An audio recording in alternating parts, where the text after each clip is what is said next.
Alright, we're live. Amazing. Tis the Kabbalah special. Alrighty. So, there's a lot of work to be done here to fix things up a little bit. First thing. Okay, so there's water but no fuel, or I see.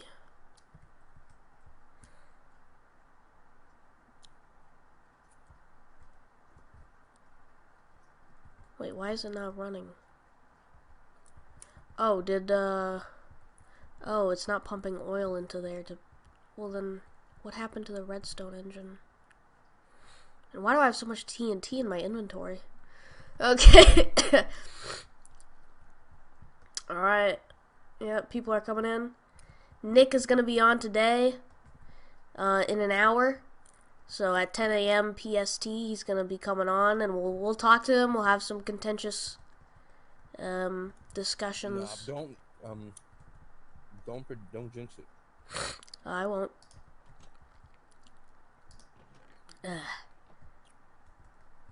Okay, all my shit is gone. How exactly do I fix this? I got bombed while we were trying to bomb Israel. We actually bombed my fucking house. Eesh. I just need coal right now. Oh yeah, Israel is getting bombed today. You know that? Is it in Minecraft or in? Well, not in Minecraft. In real life, there are like 100 Hamas rockets hitting it. Holy shit! That's crazy. Do I have any extra redstone engines? No, I gotta make one. Fuck you! Fuck. Well, I can, this is unimportant. I can just take the one from here for now.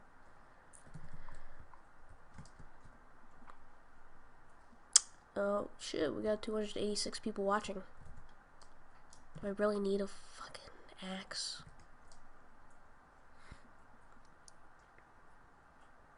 I can't watch Minecraft. Fuck. I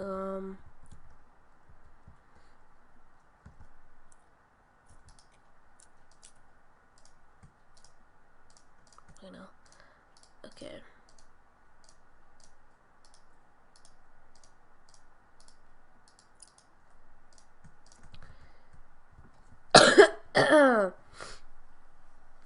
Just took my morning shit, got a cup of coffee, now I'm watching Soph livestream. Good way to start the day. Absolutely blessed way to start the day. I hope that's the vibes that we're going to be getting here. I hope you guys have a good weekend. Soph for Prez, thanks for the money. Am I mistaken here? Is this not even a fucking... Alright. Well, I'm very disoriented. Oh, and 3x4 architecture, thank you for the $1. There we go. Fuck, I'm so retarded. My small woman brain. I haven't got on in a while.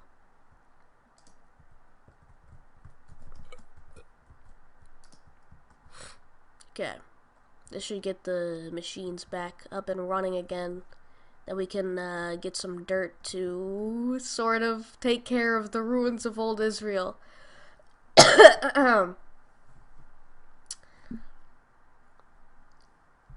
You just... Fuck, man. Oi? Why is it called Kabbalah Special? Are you a Jewish... Yeah. What?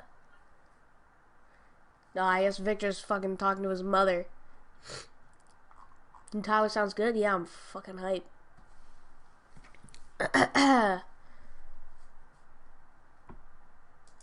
Spick Fuentes is gonna be joining.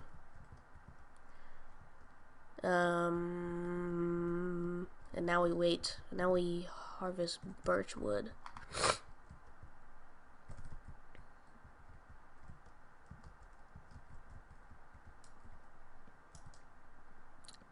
Is the Minecraft volume too low? I know you guys need that autism therapy. You need to hear the sounds of me harvesting wood so you can fall asleep. Better quality than pews? Oh man, that's funny. See, I told that there was this article written about me. I told this journalist that I watched PewDiePie. Holy fuck, love from the four. Okay, we'll get to that. We'll get to that. Thank you for the money. I told her that I watched. The way I got into YouTube was by watching PewDiePie every day in the 4th grade, and now that seems like some sort of alt-right cryptic meme, but it's true. I started off YouTube by making Let's Plays of Minecraft, really, and then, you know, Skyrim, whatnot. Oh, those were the days. But, crazy fucking donation here. Love from the formerly English city of London, UK. Yeah, hopefully you're doing good with that mayor of yours. Thank you kindly for the money.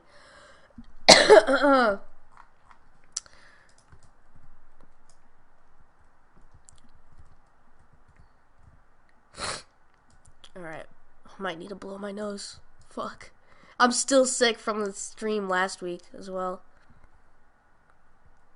Oh, fucking people are claiming too much territory. I can't go anywhere now. Sly plug, Meat Bone Express Centrist Film Podcast. Wow, that sounds retarded. But thank you. Yeah, plug whatever you want. I don't care.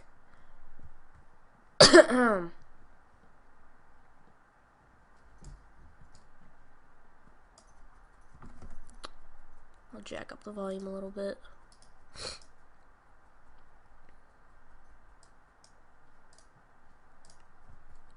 Okay.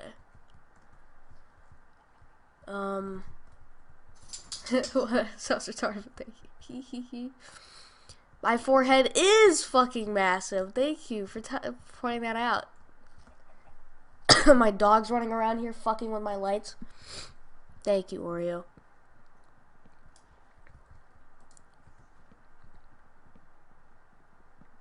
Where the music at? True, we gotta get the coffee zone playing. Because I do have coffee at my desk.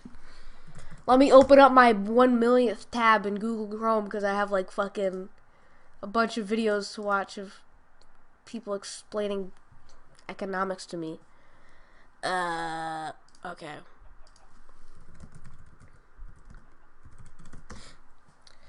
And then on Sunday, I'm going to be interviewing Count Dankula live as well. It's a lot of things happening this weekend. So get hype. Get excited. Holy shit, the chat is freaking out. Okay. How do you feel about your past videos? It depends on how far back you mean. I mean, like, yeah, my videos before weren't good, but I was doing commentary in the way that commentary is done. Like, that genre, I did that genre well, but that genre is not very, like, creative or, inspired at all. It doesn't really move from there. So I think my old content is, you know, cringy and whatever, but it's not like the worst thing in the world. Deus Volt or Deus Volt, and get David Duke on stream. It's really be interesting now. I need some food, but all my shit is gone. It's not really the most convenient thing on planet Earth. I'm gonna have to slaughter some animals. If I can even find anything, it's like Chernobyl here. There's nuclear holocaust. And that, we gotta check out. Am I retarded? Okay. We gotta check out, that, because that has been built in my absence. And I'm not just Rainbow Star of David. I mean, I'm not saying it's a bad thing, but certainly intriguing. Is there any way for me to get food without dying? God.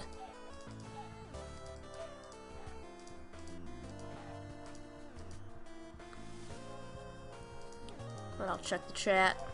It's good to have Victor here because he can, you know, talk to you guys while I'm busy killing mobs. like a boss.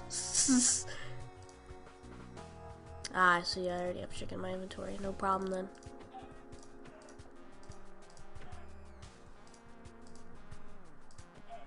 Oh, shit. That's not good. Gotta go. Really gotta go now. Bye. Fuck.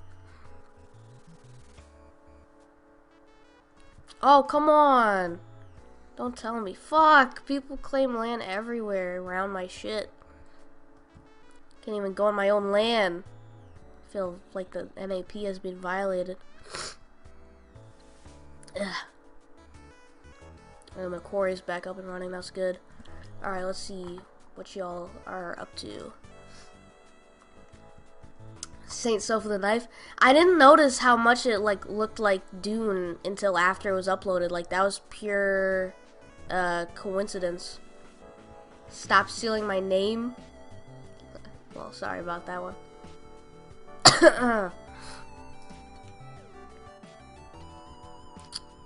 Okay.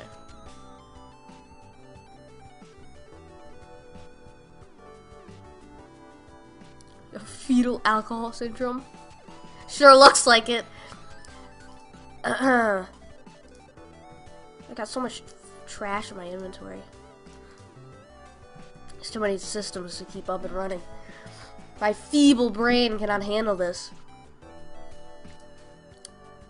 Go blow your fucking nose. Go blow or stay here and blow. Okay, I'll do it, whatever, fuck.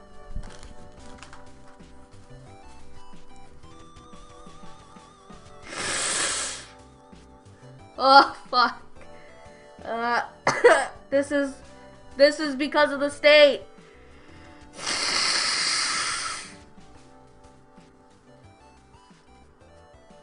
Oh my god.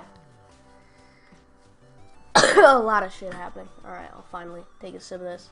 What's up, Savage Spencer? You're always here donating. I appreciate that.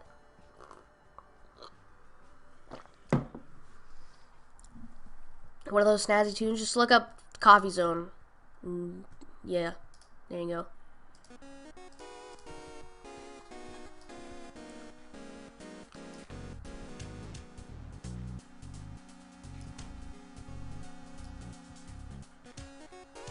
It's even gonna satiate me. Not even worth it. Oh wait, I have fucking bread. Fuck! I'm so stupid! I scream in agonizing pain over my own stupidity at every corner. And probably some of you too, who are actually paying attention to my environment for me.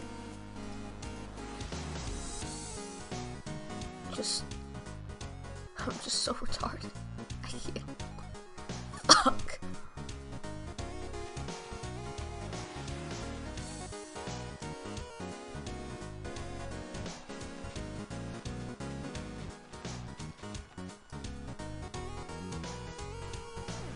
Ah, shit. Well.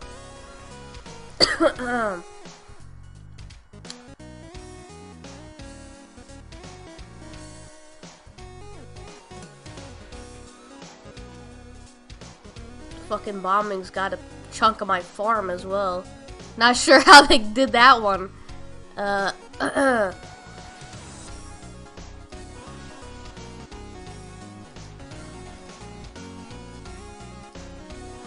Just, yeah.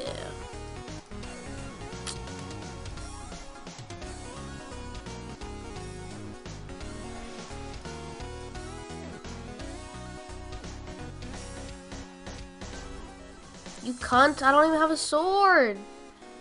Fuck off, I'm a woman.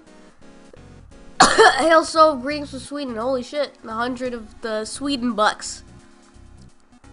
What is the, I remember, I've been in Sweden before. I remember the transfer rate is like seven times or something like that. Like $1 is 7 Swedish money. But I might be completely wrong with that.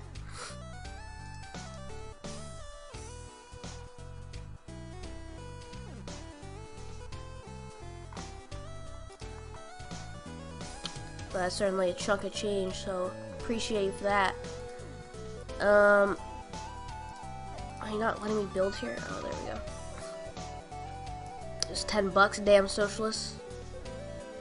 What mod pack is this? It's for, well, it's not, it's a fucking homemade mod pack curated by Victor, who will be back soon, but I think the link to it is posted in the comments of one of my posts in Patreon or something like that. It's just the like popular mods anyways. I don't think it's that like cool or anything. Thank you, Umansky. Holy shit, my computer's freezing.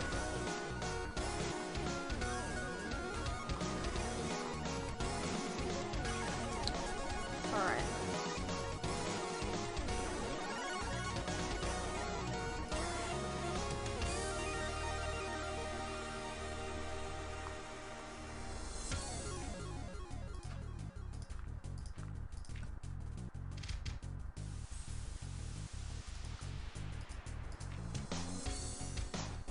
Oh, come on, no.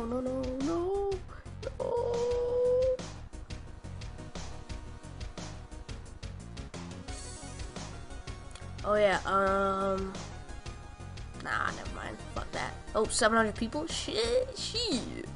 Well, a lot of people have joined recently, to the channel, and I thank you for that. People coming from Sticks, Hex, and Hammer, and just various, like, shout-outs on Twitter, just attention on the internet.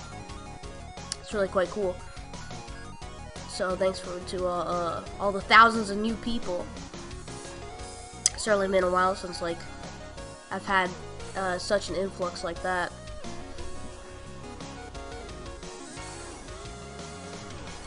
Minecraft indeed. What server? Oh, unfortunately you can't join. People, all the slots were taken up on Patreon. All the people bought the $25 tier to join the server, so unfortunately, although some of them didn't just wanted to donate that much, didn't want to join the server, so it might be possible to fit more people in here, but yeah, we'll figure that out later. Thoughts on Yang? He's just a regular democratic socialist dude. So you know I'm not down with that. You already know where I stand with that.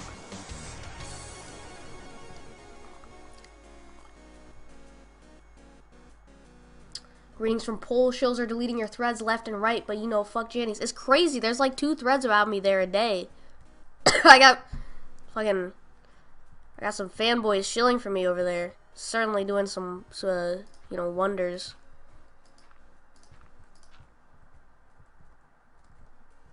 Or I should probably. There we go.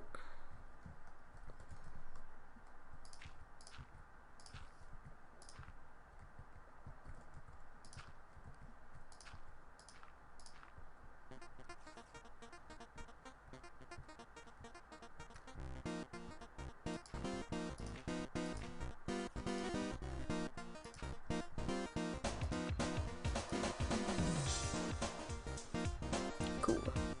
Okay. Oh, Victor joined. Awesome. You want $1,000? Vote for me. I give you $1,000. That's what I see it as.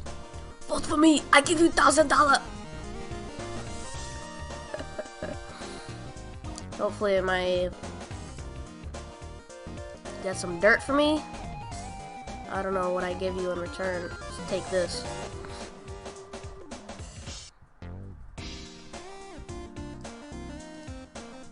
I guess I can also. I'm gonna need more than this. Fuck. And I'm probably not gonna get any more dirt from the quarry as is.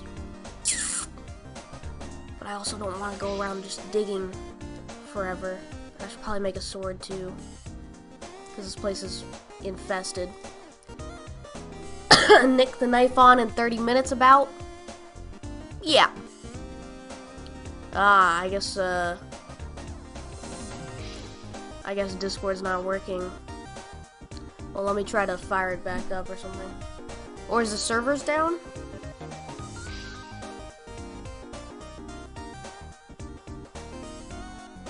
It's up, but my internet does not want to connect.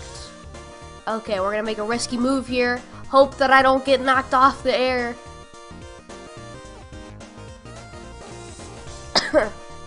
Okay, still good.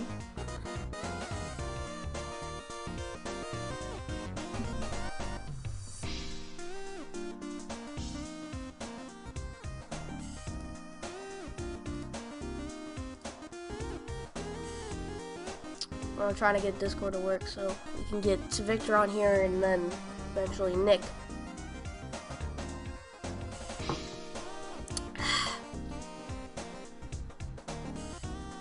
Oh, watch out, you might get Alex Jones. You're right about that one.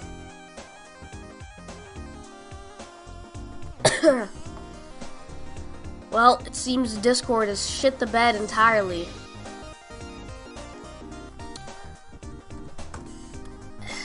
This is ass.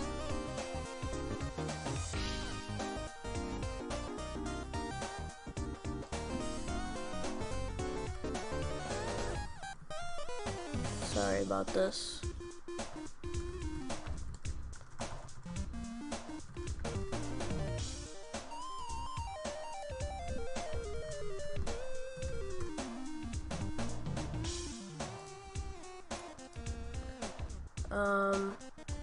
You have any potential to be a great... You have potential to be a great orator. Any backup career plans? Well, as long as I get to speak my mind on things, I think that's a fine career for me. I at least won't blow my brains out.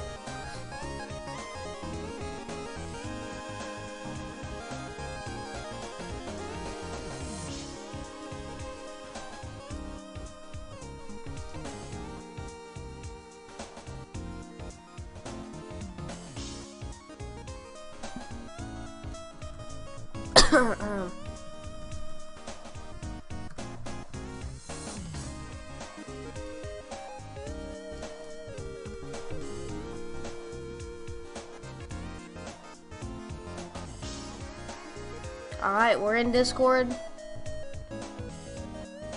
This is a bad day for the service to go down. Fuck. Not good. Shit. To be honest, were you hiding your power level with Jesse? No, I know all you fucks would like me to believe. Like, I know what you mean when you say something like that. And no, I was being honest there in the interview with Jesse. I was not hiding my power level by saying that I think the problem is on a spiritual level rather than an identity level.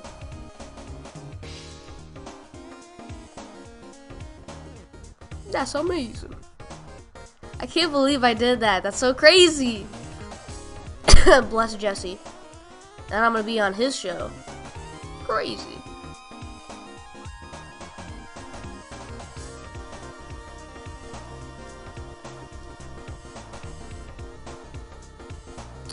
But I guess I'm just blue-pilled. I guess I'm just a retard. I haven't taken the final red pill.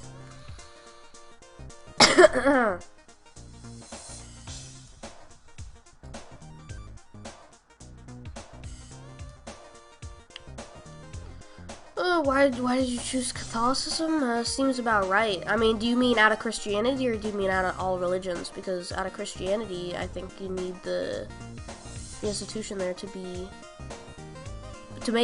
making sure that the interpretations people get are correct, that people aren't being misguided. Man, every time I stream, we get into religious arguments. I think I can call Victor on Skype. At least. See if he'll pick up, though.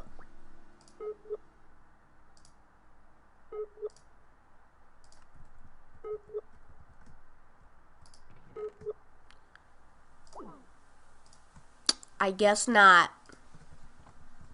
I'll make some bread.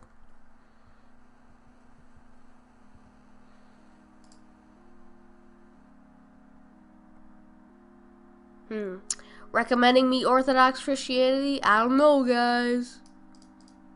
Well, I'm certainly not the most well-versed person on all the, denominations of Christianity and whatnot, so certainly I still have some learning to do with that.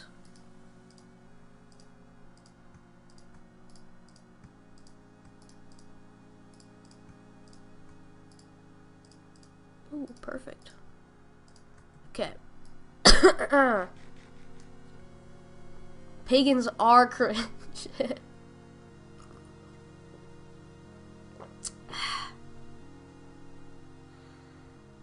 Are you gonna make an album? I don't know. Maybe when I become not ass at making instrumentals, I'll do that. We're getting more people to join.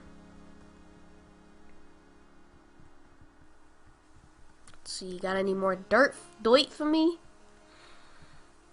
I should probably deposit all this TNT somewhere. Fuck it, I'll just put it here.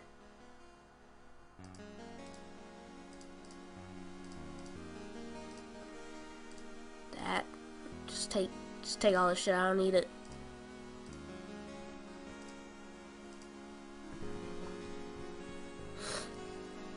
If I go to Mac, he'll probably give me some dirt. Or maybe cheese, but I don't think cheese is on. Well, cheese owes me for blowing up my fucking shit. Either of them.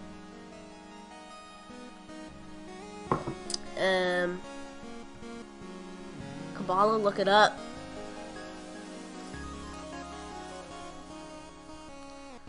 Writing off Christianity. Look,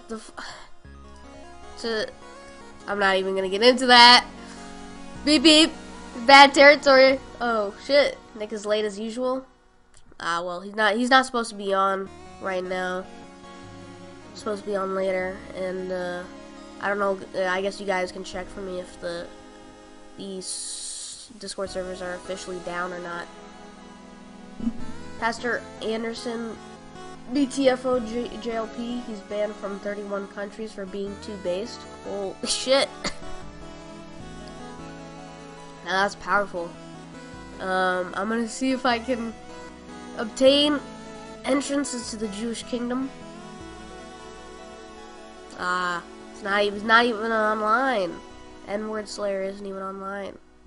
Well, how unfortunate. I guess I'll just go to Mac. See if he has any dirt for me.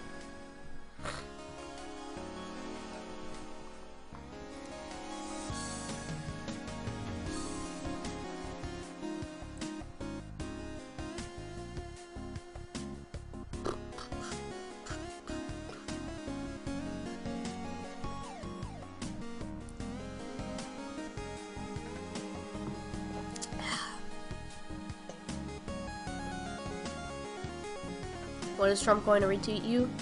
I don't know. I have to go talk to Barron Trump at some point though. Cause you look at him in the face, you can see that he knows what's up. He's crazy powerful. What, he's like 12 and fucking 6 feet tall? Holy shit, I'm not doing well. Okay. Is Minecraft fun? You better bet it is. It's therapeutic as hell.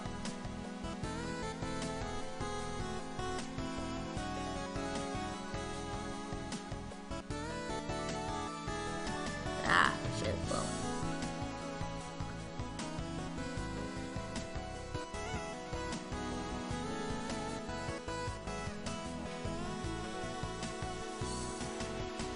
Holy fuck. Well, it's still a castle as last time, but the farms are certainly expansive. I'm not sure why he doesn't fucking extend them out one more. That's OCD. Jesus Christ, what the fuck is this shit?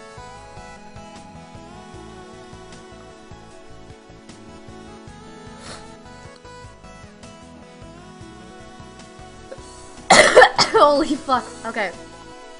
ContraPoints is based in red pills. Sophie, why can't you be more like a normal teenager and talk to an adult tranny instead of racists? I don't know, I guess I have a problem or something. Do you like Bunula? The vampire bunny? Oh god, I don't even want to know what that is.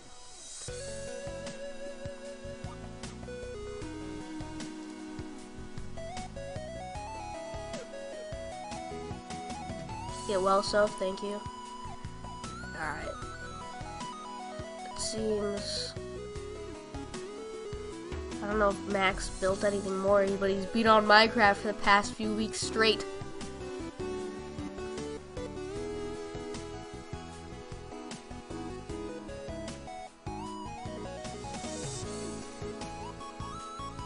Oh, where's Mac? Is Mac in the house? Guess Mac's not in the house. He's gotta get in the house, though. You know, I'll wait.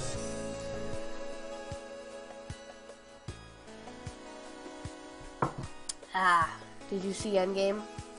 No, I don't even know. I don't even need to fucking rack on you for that.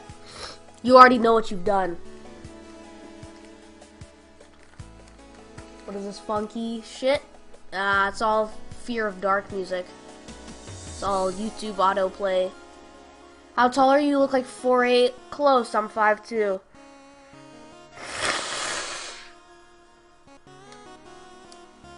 Man.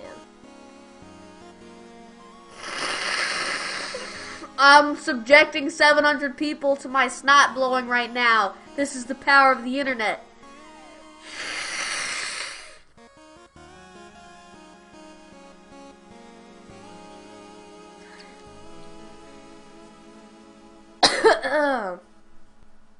You're welcome. This is highly exclusive. You won't get this anywhere in my videos. You gotta watch the live streams. Oh, Wokejag is here. Well, Wokejag, you got any dirt? You gotta be my little manservant. Max Sniffer left! Fuck! What do we do? I'm based and snot-pilled. Oh, he joined. Oh, good. What would I ever do without my free Gibbs? I don't think I would survive. I would have to go dig dirt myself. Do I look like I can dig dirt? No, I got woman hands. Minus the fucking knuckle shit, but... yeah, it'd be haram for me to, you know, start digging dirt. I'm not sure what Wokejack is doing here, but... I used to be a Trumper, but then I watched 2 ContraPoints videos, and now I'm a cruise missile. I have digging so fucking much. Well, give me the, the benefits of your work. He's got some crazy quarries going down underneath here. I just need access to his house so I can show you. Use a hammer if it is stone. Hammer. Ooh, Swam join. Yeah, we're getting more patrons into here. Comfy tunes, Soph. Yeah. Try to make it as comfy as possible. And not think about all the schoolwork that I have to do that I didn't do because I wasn't at school for a week. I'm just gonna be here playing video games and making money. That's gonna be infuriating when, like, the Patreon, like, passes the few thousand checkpoint and I have to go to school knowing that I make more than my teachers. And check out TFM, Turd Flinging Monkey. Sounds retarded, to be quite honest.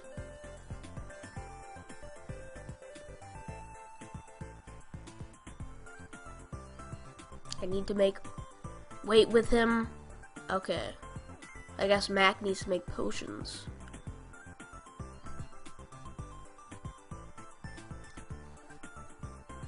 Guess I'll just talk to you guys then.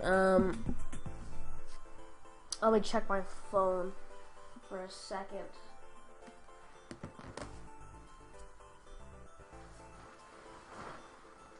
Where did I leave the damn thing?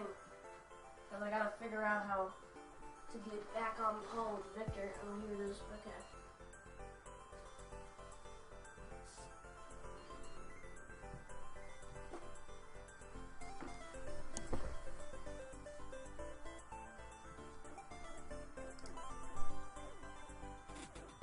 Okay, Discord's back. Good. Assalamu alaikum, my retarded sister. Assalamu alaikum, my fellow Mohammedans.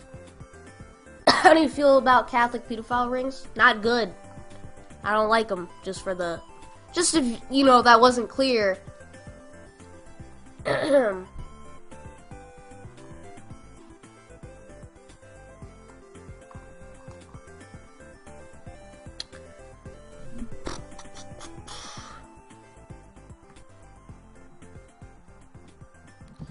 And Nick in 15 minutes.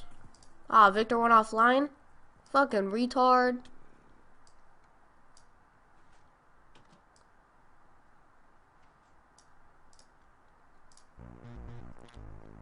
Well, too bad.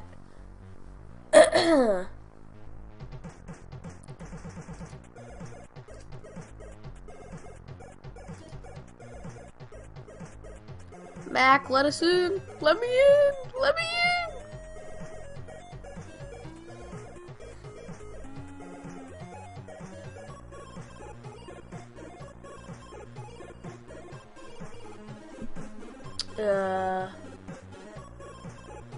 How old are you? You seem pretty young, but you're debating with the best of them. It's pretty cool. I'm 14.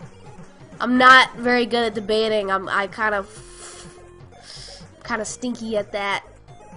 Trying to be less shitty at arguing with people. What's your IQ? I'm seriously jealous of how smart you are. I didn't know if you get this a lot, but here it is. I see. I don't like. Well, I'm not sure what to say to something like that. Like, cause it seems like I'm just trying to be like dishonestly humble, but I'm not. I laugh at fucking fart jokes all day, but my IQ's around 130. You see the abortion graveyard video? Oh shit, Victor's here. I can barely hear you, dude. You gotta jack up your shit. Get steroids. Hold up. Is it better now? Yeah. I'll take the music volume down a bit. Okay. I can make it real loud, but I don't think people are gonna like that. Well, loud enough so that at least I can fucking hear it. Alright. I'll do your homework for free. Yeah, really? Shit. I doubt that. It's a real pain in the ass. Some of the shit they got me into, but that might be worth pursuing. Hey, so if you really got me into ANCAP, I'm curious on what you think about the ANCAP community's extremely rebellious stance on pretty much all police. I don't think... See, ANCAP community, I don't agree with most other, like, ANCAP people, and I don't really even like the term, really. Alright,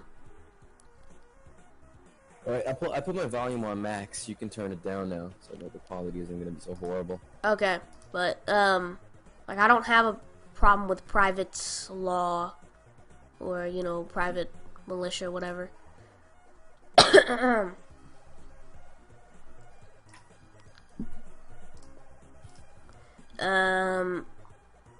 Props to Sticks for shouting you out. Dug through your playlist, good content, keep it up, thank you. Congrats on finding God, Soph. I have a similar background, getting back in with God after Jordan B. Peterson. Or did I read that wrong? Whatever. Any thoughts on Orthodox Christianity, the church Rome split off from in the first millennium? I'm not that educated. Ain't gonna lie about that. Alright, Mac, give me the dirt. I need the dirt. I need to repair the ruins of old Israel.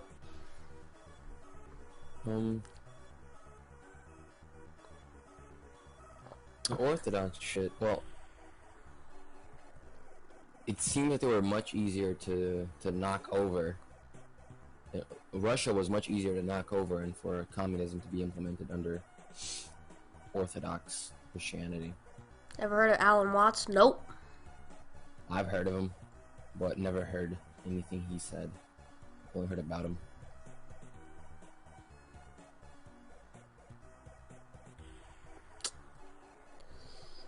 Oh boy. Your time is valuable. I will do your homework 100%. I think I need to hit that up, guys. It's an offer I cannot refuse. I do not want to do any of this fucking geometry bullshit. That's for sure.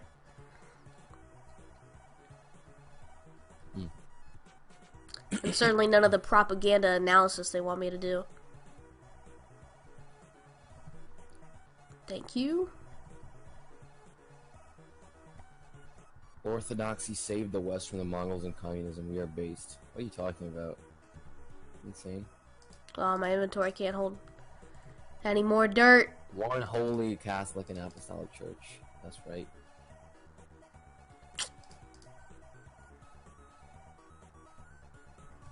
Alright. Thanks, Mac. I must go now to my homeland. Oh, fuck. History idiot.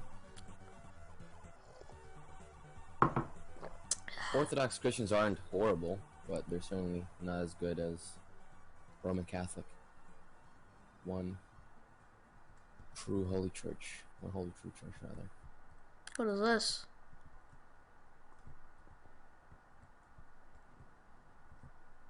Oh, and he's gone. Oh, he just went up the... The Orthodox Church is Catholic. It's not the one true, though.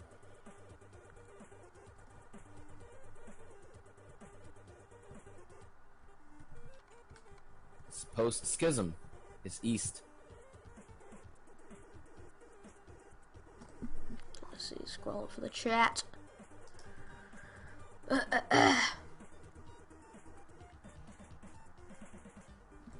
Religion is regarded by the common people as true, by the wise as false, and rulers as useful. You're retarded. That's a lot of people's commentary on religion is just that, oh, only stupid people believe in it, and that's the extent that their analysis goes.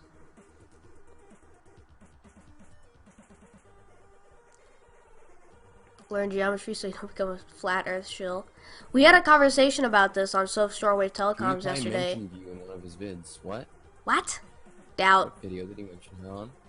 Doubt. I think that's a troll. But, we talked about this on Soph Shortwave Telecoms yesterday, and it's that not every kid needs to learn all these fucking things, but because the schools are so centralized, they have to, you know, it is impossible for them to treat children as individuals and give them, you know, a curated individual education for something that they actually want to do with their lives.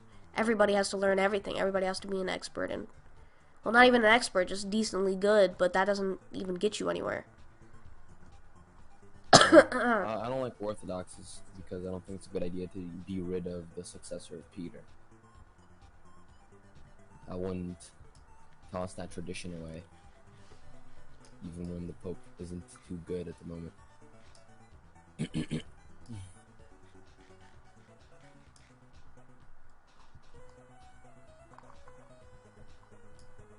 This is some bad lag.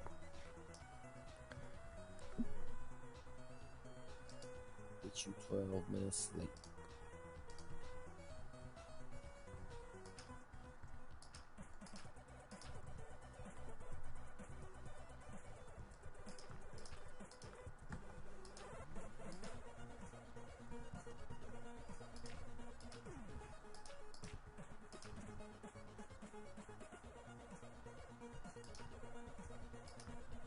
This guy fell for the apostolic succession line.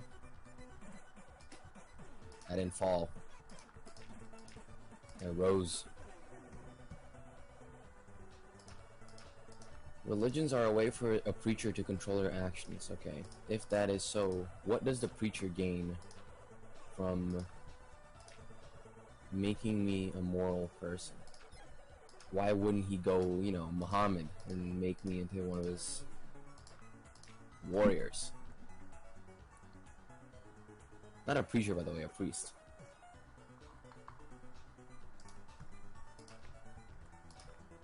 What does a preacher gain from telling me to not jack off? Exactly. If that is so, it's about controlling your behavior. What does a preacher gain from not? It doesn't make sense, you know. Exactly. The religion is the opiate of the masses type analysis of it. analysis of it doesn't make sense because it's not an easy thing, and none of the stories are make you comfortable to think about, and none of the values are, you know, comfortable things to fulfill.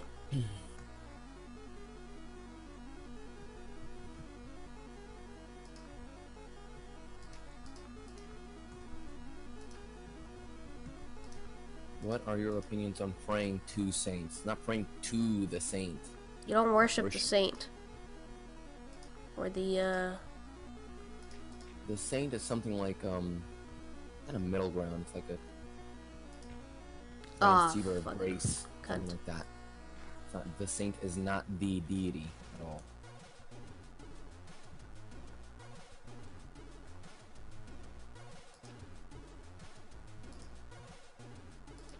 Catholicism is dead. Get over it. Tell that to Italy.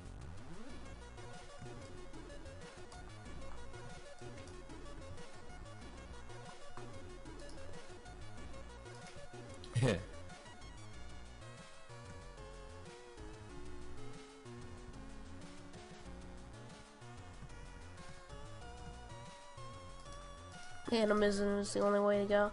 I was forced to learn about that in social issues. Fucking. But they certainly don't force you to learn about Christianity. If you think secularism is better than you know, Christianity, compare Italy to France right now. Shit, right now. Compare Italy to France at any point in history.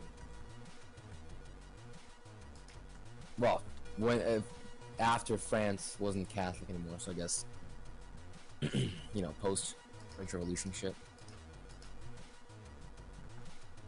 Post French Revolution France. Take a good look at it.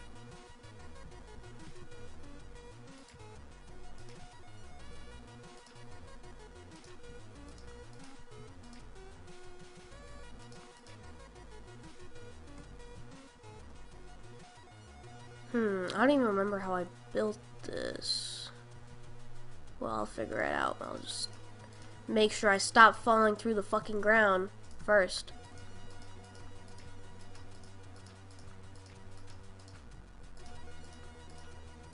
I mean, don't look at Italy's abortion rates. You have low IQ.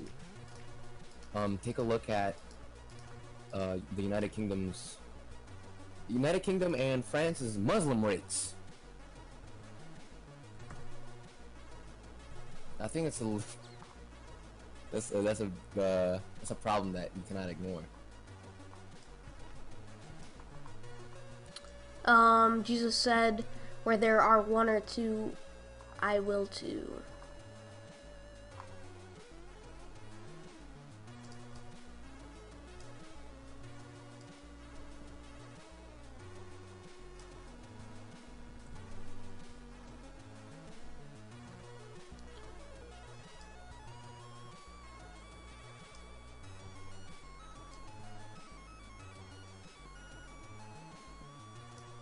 The rock is compromised. That's a problem. The religion controls the masses. Shit is pushed by Fed shills to keep truth seekers blackpilled and oppressed. Exactly. Yes, sir. It's really good at doing that without religion. It's very easy for people to become, you know, blackpilled and meaningless. Oh, it's not, the fight isn't even worth fighting. We already lost. It's meant to demoralize you. Ultimately. Alright, Nick is gonna be getting in here soon. Yes.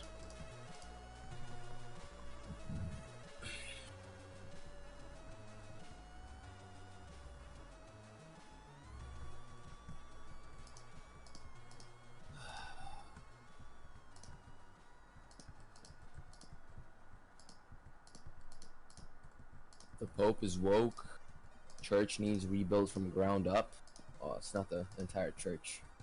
Wasn't the Pope accused of heresy? He'll need to look into that. Yes.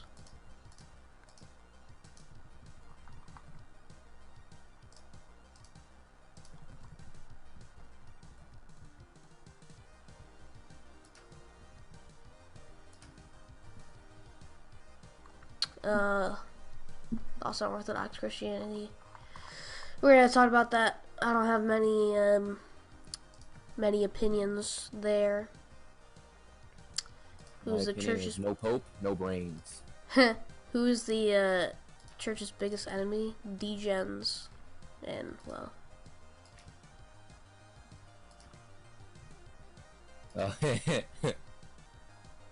There's the expected answer to that question.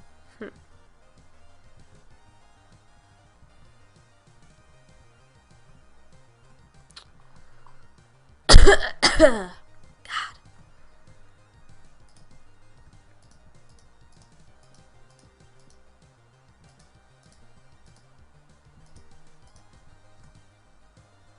What has the church done for you personally? What do you mean personally? It didn't come to my house and teach me, but it hosted the teachings that I've learned from.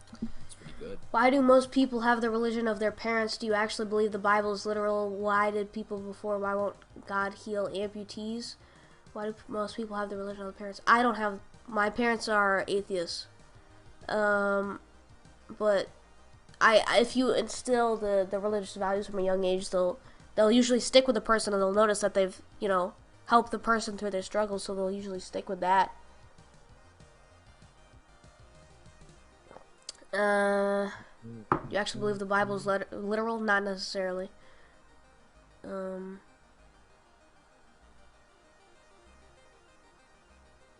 won't God heal amputees? I think that's a weird thing that people get. Like, it's not... When bad things happen, it's not because God committed them. It's because people did that shit. And then those people will pay for what they did.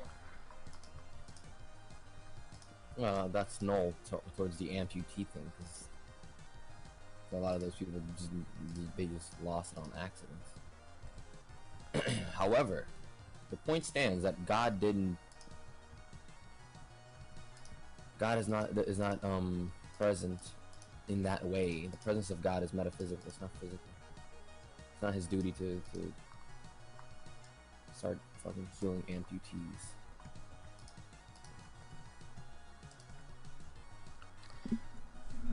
Alright. Let's see.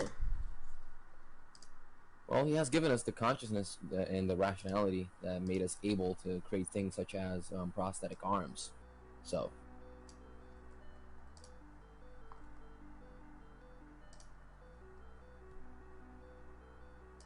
God literally has infinite power, him not helping his creation. Well, this is the thing. If he starts intervening in his creation, then it destroys the purpose of letting its creation be. If he's going to intervene all the time, then what's the purpose of free will? What's the purpose of freedom altogether? Him not helping his creation, he gifted you with consciousness. He gifted us. He gifted all of us with that capability. That's why nowadays we have prosthetic arms and stuff like that. Contact Count Dankula and get on TA well, he's gonna be on here on Sunday, so Tomorrow. yes. Thank you, Aaron Harburg and Theo Kirkley. Are you a fan of about evolution? Daniel, we already had this argument. I'm not gonna entertain you forever. Oh wait, is it Daniel Hooch? Yeah. Ah, I see.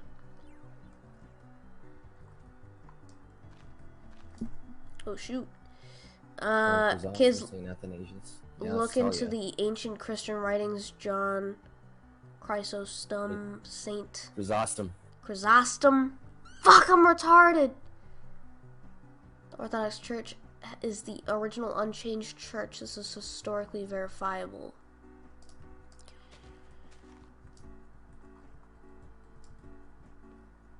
Okay, but lol, there wouldn't be the need for prosthetic arms if God existed. Oh yeah, that's your definition of God existed? Everyone has two arms? You have a great definition of God. This is fucking theology geniuses right here in the chat.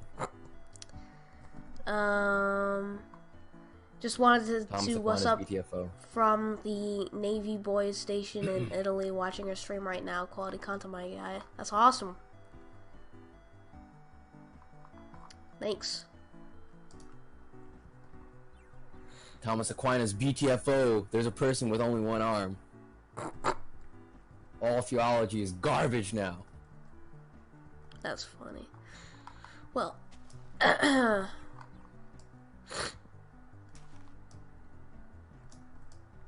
My definition of God is that he grants all my wishes. Hell yeah, man. So good.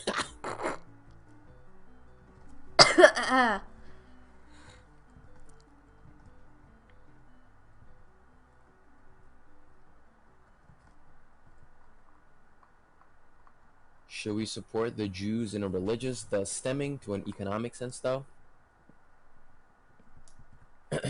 Religious Jews are wrong, and we shouldn't support their beliefs because they're wrong. Ethnic Jews can convert to Catholicism. Nothing stops that from happening.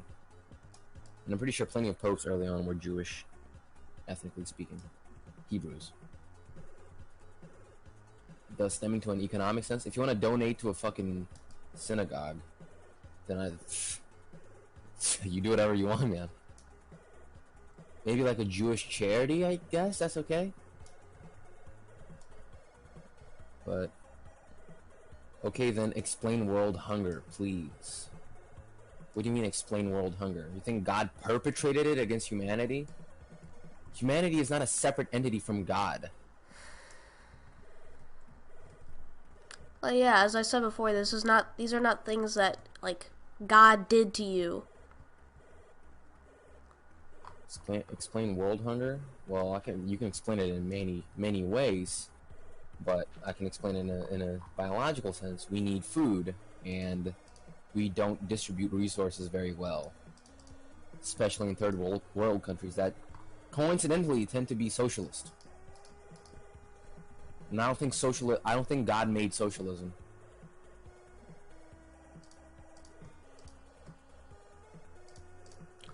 Holy shit.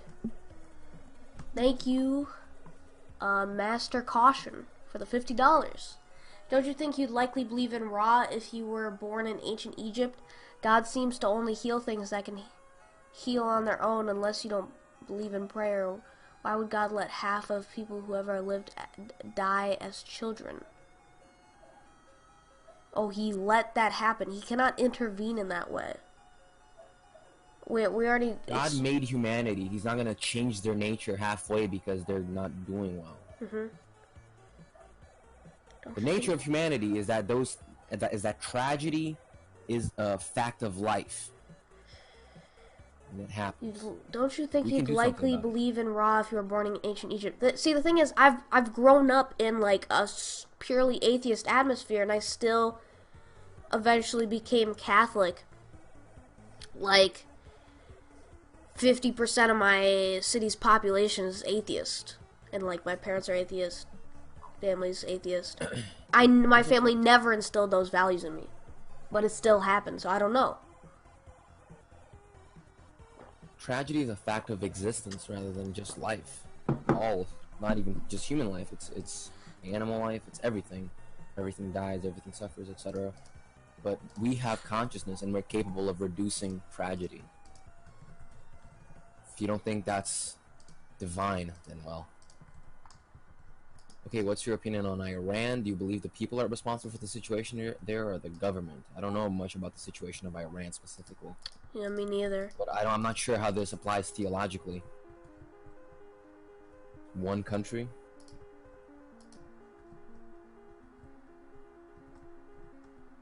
Alright, we gotta get Nick here. Alrighty.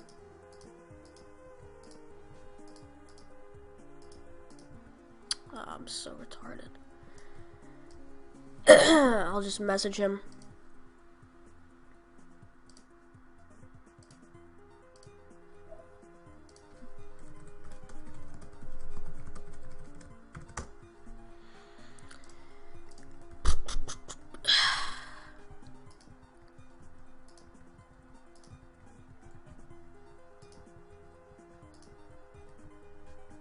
This is not how my house looked before, but I don't really give a shit.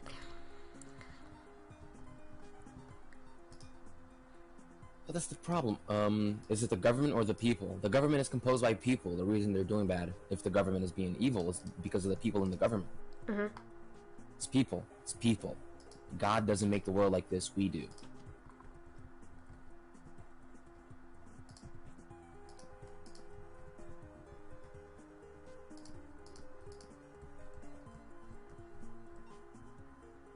Julius Caesar was a socialist is technically true, I think.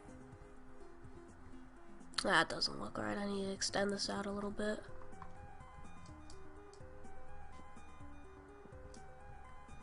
Composed of, yes.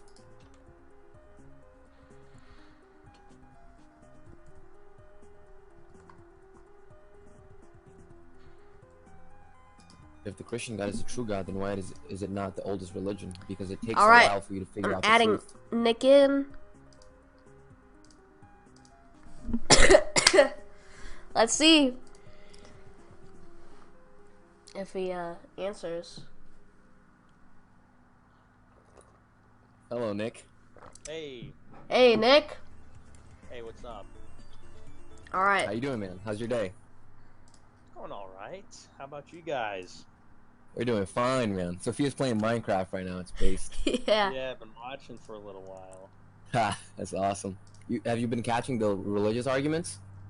Yeah, I just caught the end of the last one. Oh, I okay. just tuned in like 5 minutes ago. That's cool. Yeah, I watched your stream a couple of weeks ago when you were playing Minecraft. I had it in the background while I was playing Stellaris. Holy shit, man. That's awesome.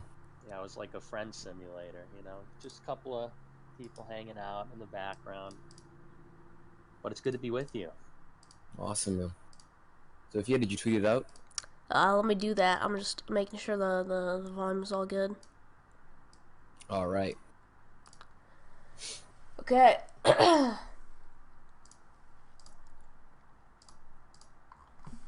right, do the interview, Sophia. Oh, right. Oh, yeah. So, right, the first thing we wanted to talk about was your views on, like, internet regulation type thing. Yeah. You know, to help prevent the big social media companies from banning conservatives off the platforms. Yes.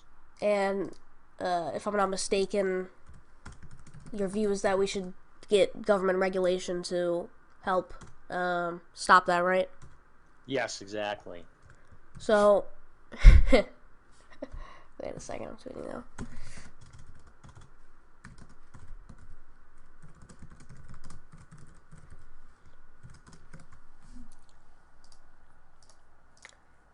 Alright, let's tweet it out. So, I guess we have, like, some disagreements. You're gonna begin with the argument? We're gonna begin with the debate. Jesus Christ. I mean, what else? What else do you want to ask him? What are you gonna say, Nick? I said fire away. I'm Oh, game. okay. I'm game for a friendly disagreement. All right. Yeah, I know you guys are like ANCAPs or something, right? Mm-hmm. That's right. Fascinating. Yeah, I was like you. You know, when I was your age. You know, back when I was your age. I can say that now because I am an old man. But you're 19, right? 20 actually. Jesus, almost 21. man. Yeah, I know. Can you believe it? So, but I was a hardcore libertarian when I was in high school, unironically. So I probably understand where you're coming from. But then I got mugged by reality. But now because I'm a little older than you, no, I'm joking. I'm not gonna pull that card. People pull that card on me. But yeah, I just my thinking on that just sort of changed a little bit when I realized we don't really have a lot of options. Like when you think about it pragmatically, and not to just totally jump into this. I don't know if you have introductory kind of thing you want to say, but just my perspective is that, you know, thinking about it completely pragmatically, we kind of have to think about voting and political power and things of this nature. And so ideally we could live in a country where, you know, government plays a smaller role and we could have a lot more liberty and max out on these things. But realistically, it's like the demographics matter and people voting matters. And if everyone's going to vote Democrat, it doesn't really matter, you know, what we defend our principles now, because the people in power don't care about limited government. And so you kind of see everything is sort of playing into this mentality of, okay, well, what's going to prevent people from limiting our liberty from getting into power and obstructing it? And that's really how I reason my way, and that's a very simplified argument, from being a libertarian to thinking more pragmatically on these kinds of issues. Yeah, I understand that most definitely. The thing is, you said that it matters.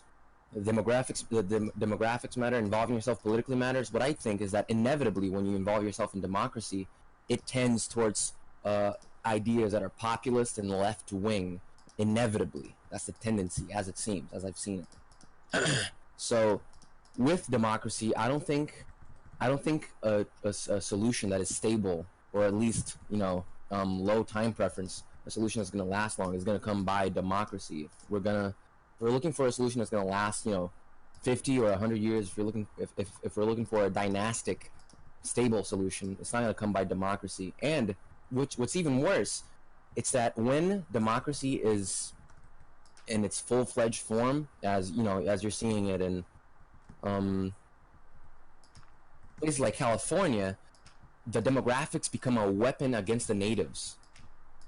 So they're using the vote of the people who are not natives, the foreigners, to attack the natives. And that's what democracy does very often, which is that it's pitting groups against one another. I think it's called the offensive vote. I think that's the actual term for it. It's pitting groups against one another to make them involve themselves politically, because that's the only solution that they get. The thing is, when you regulate companies and stuff like that, as it is right now, the left wants to frame it as the people must unite with the state against the entrepreneur, whereas without that democratic solution, then if you meld the two, then the only way to do these things is through the state. Whereas if the state is not involved in all these things, then you can do them in an agorist kind of way. You can do that on your own instead of depending on the state's means to do it. Yeah, I agree with all that about democracy. I'm no believer in democracy. Trust me, I hate democracy. Yeah, and I agree with everything about factions and obviously the foreigners being weaponized against the native population. 100% in agreement about that. Tragically, however, that's the system we have, and this is something that we actually fought about a lot in the dissident right after Charlottesville was, are we going to deny the nature of legitimate political power, which is governed by a democracy, and say, well, we don't have to concern ourselves with winning elections. We don't have to concern ourselves with holding government office. We're going to raise the white consciousness. That was the idea at the time, is we're going to do these sporadic little rallies and we'll have this sort of mass movement. And I don't know, we just do enough Antifa punching in the streets and eventually we get the result we wanted. And I said, unfortunately, the reality is the sovereign of the land is the state, and the state is democratic. And so in order to enforce any kind of outcomes or principles you want, you have to first attain power. And so when I look at social media, I see that as the number one, mass media, the internet in particular. Mass media used to mean radio, television, print. Now it means the internet. And so if you're sort of forfeiting mass media to the left, you forfeited political power, and you can't get the outcomes that you want in the society. So I totally agree. We can't get any kind of dynastic or long-term low time preference solutions in the kind of system we have, but it's what we have to work with. And on the point about the people uniting with the state against the entrepreneur, I would say if we're thinking about things in terms of liberty, the private sector actually poses a much greater threat at this point to liberty than even the public sector, I would say, because you look at like Jeff Bezos, for example, who controls 50% of the market share for printed books in the country. And he's one guy, one corporation, and he can decide that, for example, Culture of Critique can't be sold on his website. I mean, like in that case, Jeff Bezos' decision to censor, even though it's his company and it's private and all that, and it's not wholly private, but that's that's another argument. Despite that, it still has a greater impact on limiting people's ability to publish works or to buy works. Because at this stage in the game, with so many powerful corporations and monopolies, there's not really room to compete. I mean, what are we supposed to do? Compete with Amazon? Compete with Facebook, Twitter? It's been tried. And then when you try to compete, well, then you find that they control the domain registrars and they control the payment gateways. And then you find actually and this is, I think, maybe where we can find some agreement, we find that actually these monopolies, and this is an argument that Milton Friedman uses, are created and sustained basically by government intervention. 9 times out of 10, when you Yes. peel back the layers, you find that where there's no competition, it's because government is creating barriers to entry. And so ultimately, you break it all the way down. How do we compete with these people? You create your own website. Well, they shut down the payment gateway, or they shut down this or that. You peel back all the layers, and it comes back to licensing. It comes back to, banks won't serve you, and obviously they have a lot of work with the government and so on. So to me, I see it's kind of already a regulated situation. We just have to make the regulation sort of work in our favor in an ad hoc way, make it more conducive to outcomes that are good for the public good. I mean, does that make sense? Yeah, definitely. I get the point that just reviving a certain kind of consciousness is insufficient to actually coming by a solution. My problem with the democratic solution is that it makes people believe that that democracy can provide a solution, which I don't think it can. If you let's say you successfully mobilize right-wing reactionary people to vote and to, make their vision of an ideal society come to life. If that comes by democracy, not only will that be temporary, because eventually it'll undo itself, because democracy tends towards left-wing populism, but also it will make right-wingers believe that the only solution is attained through democracy, which I don't think is the case. And as you said, most of the 9 times out of 10 monopolies are made by government interference. And that's a common sense thing. Well, common sense to anybody that's not an insane leftist. The thing is, the solution to that is not to bend the regulation to your will. It's to remove that regulation, because then that will irrationate the control people like Jeff Bezos have over the market. For example, you said they own the payment the payment processors and the domain registrars. Why is that so easy? Why do they have so much control over it? Why is it so difficult to compete? I don't want, even if the regulation, let's say the regulation makes Amazon not ban books like Culture of Critique. That's amazing, but that's also an issue, because now the government has control over what gets sold over what books get sold and what books don't get sold. And when that happens, there's a tendency towards, well, not even a tendency, there's a surefire, it will happen 100%. There's a certainty that the government will censor certain things. And beyond that, there's a problem of the government co-signing right-wing people.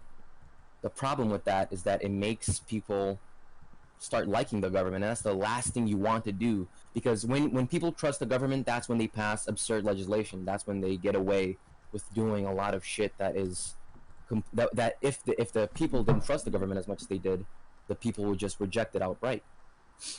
Also, another thing with, I'm just gonna add here, another thing, when the government starts enforcing those censorships like that, they have not only, control over the market, let's say, they also can back that up with, weaponry when they censor it. Okay, but I mean, I think you're I think this sort of misses the greater point, which is, I agree, yeah, then government intervenes in the market. This is what a lot of people have pointed out. A lot of MAGA boomers are hitting me up on Twitter and saying, government in the market, that makes you a socialist. Is that really what you want? Well, actually, I mean, if we think about these things in terms of alternatives, as opposed to conceptually or abstractly, if we think about things in terms of alternatives, you either have a society, which we're rapidly hurtling towards, where if you have the wrong opinions, you're completely unpersoned, deplatformed off of not just social media, platform from the websites, like I said, through the payment gateways and also the domain registrars, DDoS protection. But then they also go for you on the services like Uber or Airbnb, and they all exhibit the same left-wing bias, the same coordination. It's like a handful of Silicon Valley type people. And now what they're going to do, and they had a meeting this week with a left-wing not-for-profit called Some of Us, is they're holding a meeting with the board members of MasterCard. And they're trying to convince MasterCard to create a human rights committee where they're going to oversee hate speech and the content of what people are saying on their websites or on their businesses, and looking at regulating and limiting what kinds of transactions people can do if they can have debit cards if they have the wrong opinions. And so I sort of look at two avenues where it's like, where we're headed towards, the trajectory we're on, is you have the wrong political opinion, you write the wrong book, you have the wrong views, you make an off-color joke, and there's a good chance that your life is destroyed, you know. And I don't know, that's not a very libertarian situation. Now, conversely, is the government gets involved, and let's say they do something which we're proposing, which is to remove Section 230 protections from the Communications Decency Act, which would give immunity to Facebook, Twitter, and others from legal liability if their platforms are used to facilitate or an accessory to crimes. In that case, you're actually, in a way, like deregulating the market, but you're making those platforms accountable so that it's more libertarian for everybody. So that's one example of it. I guess a number of others are more intrusive, you know, like an Internet Bill of Rights, or, you know, some kind of nationalization program or something like that. But you can see where on these two paths, I think certainly the former is probably the one that adversely affects liberty more than the latter, even though it's a domination or it's an abuse by the private sector, even if enabled by the public sector rather than the public sector alone.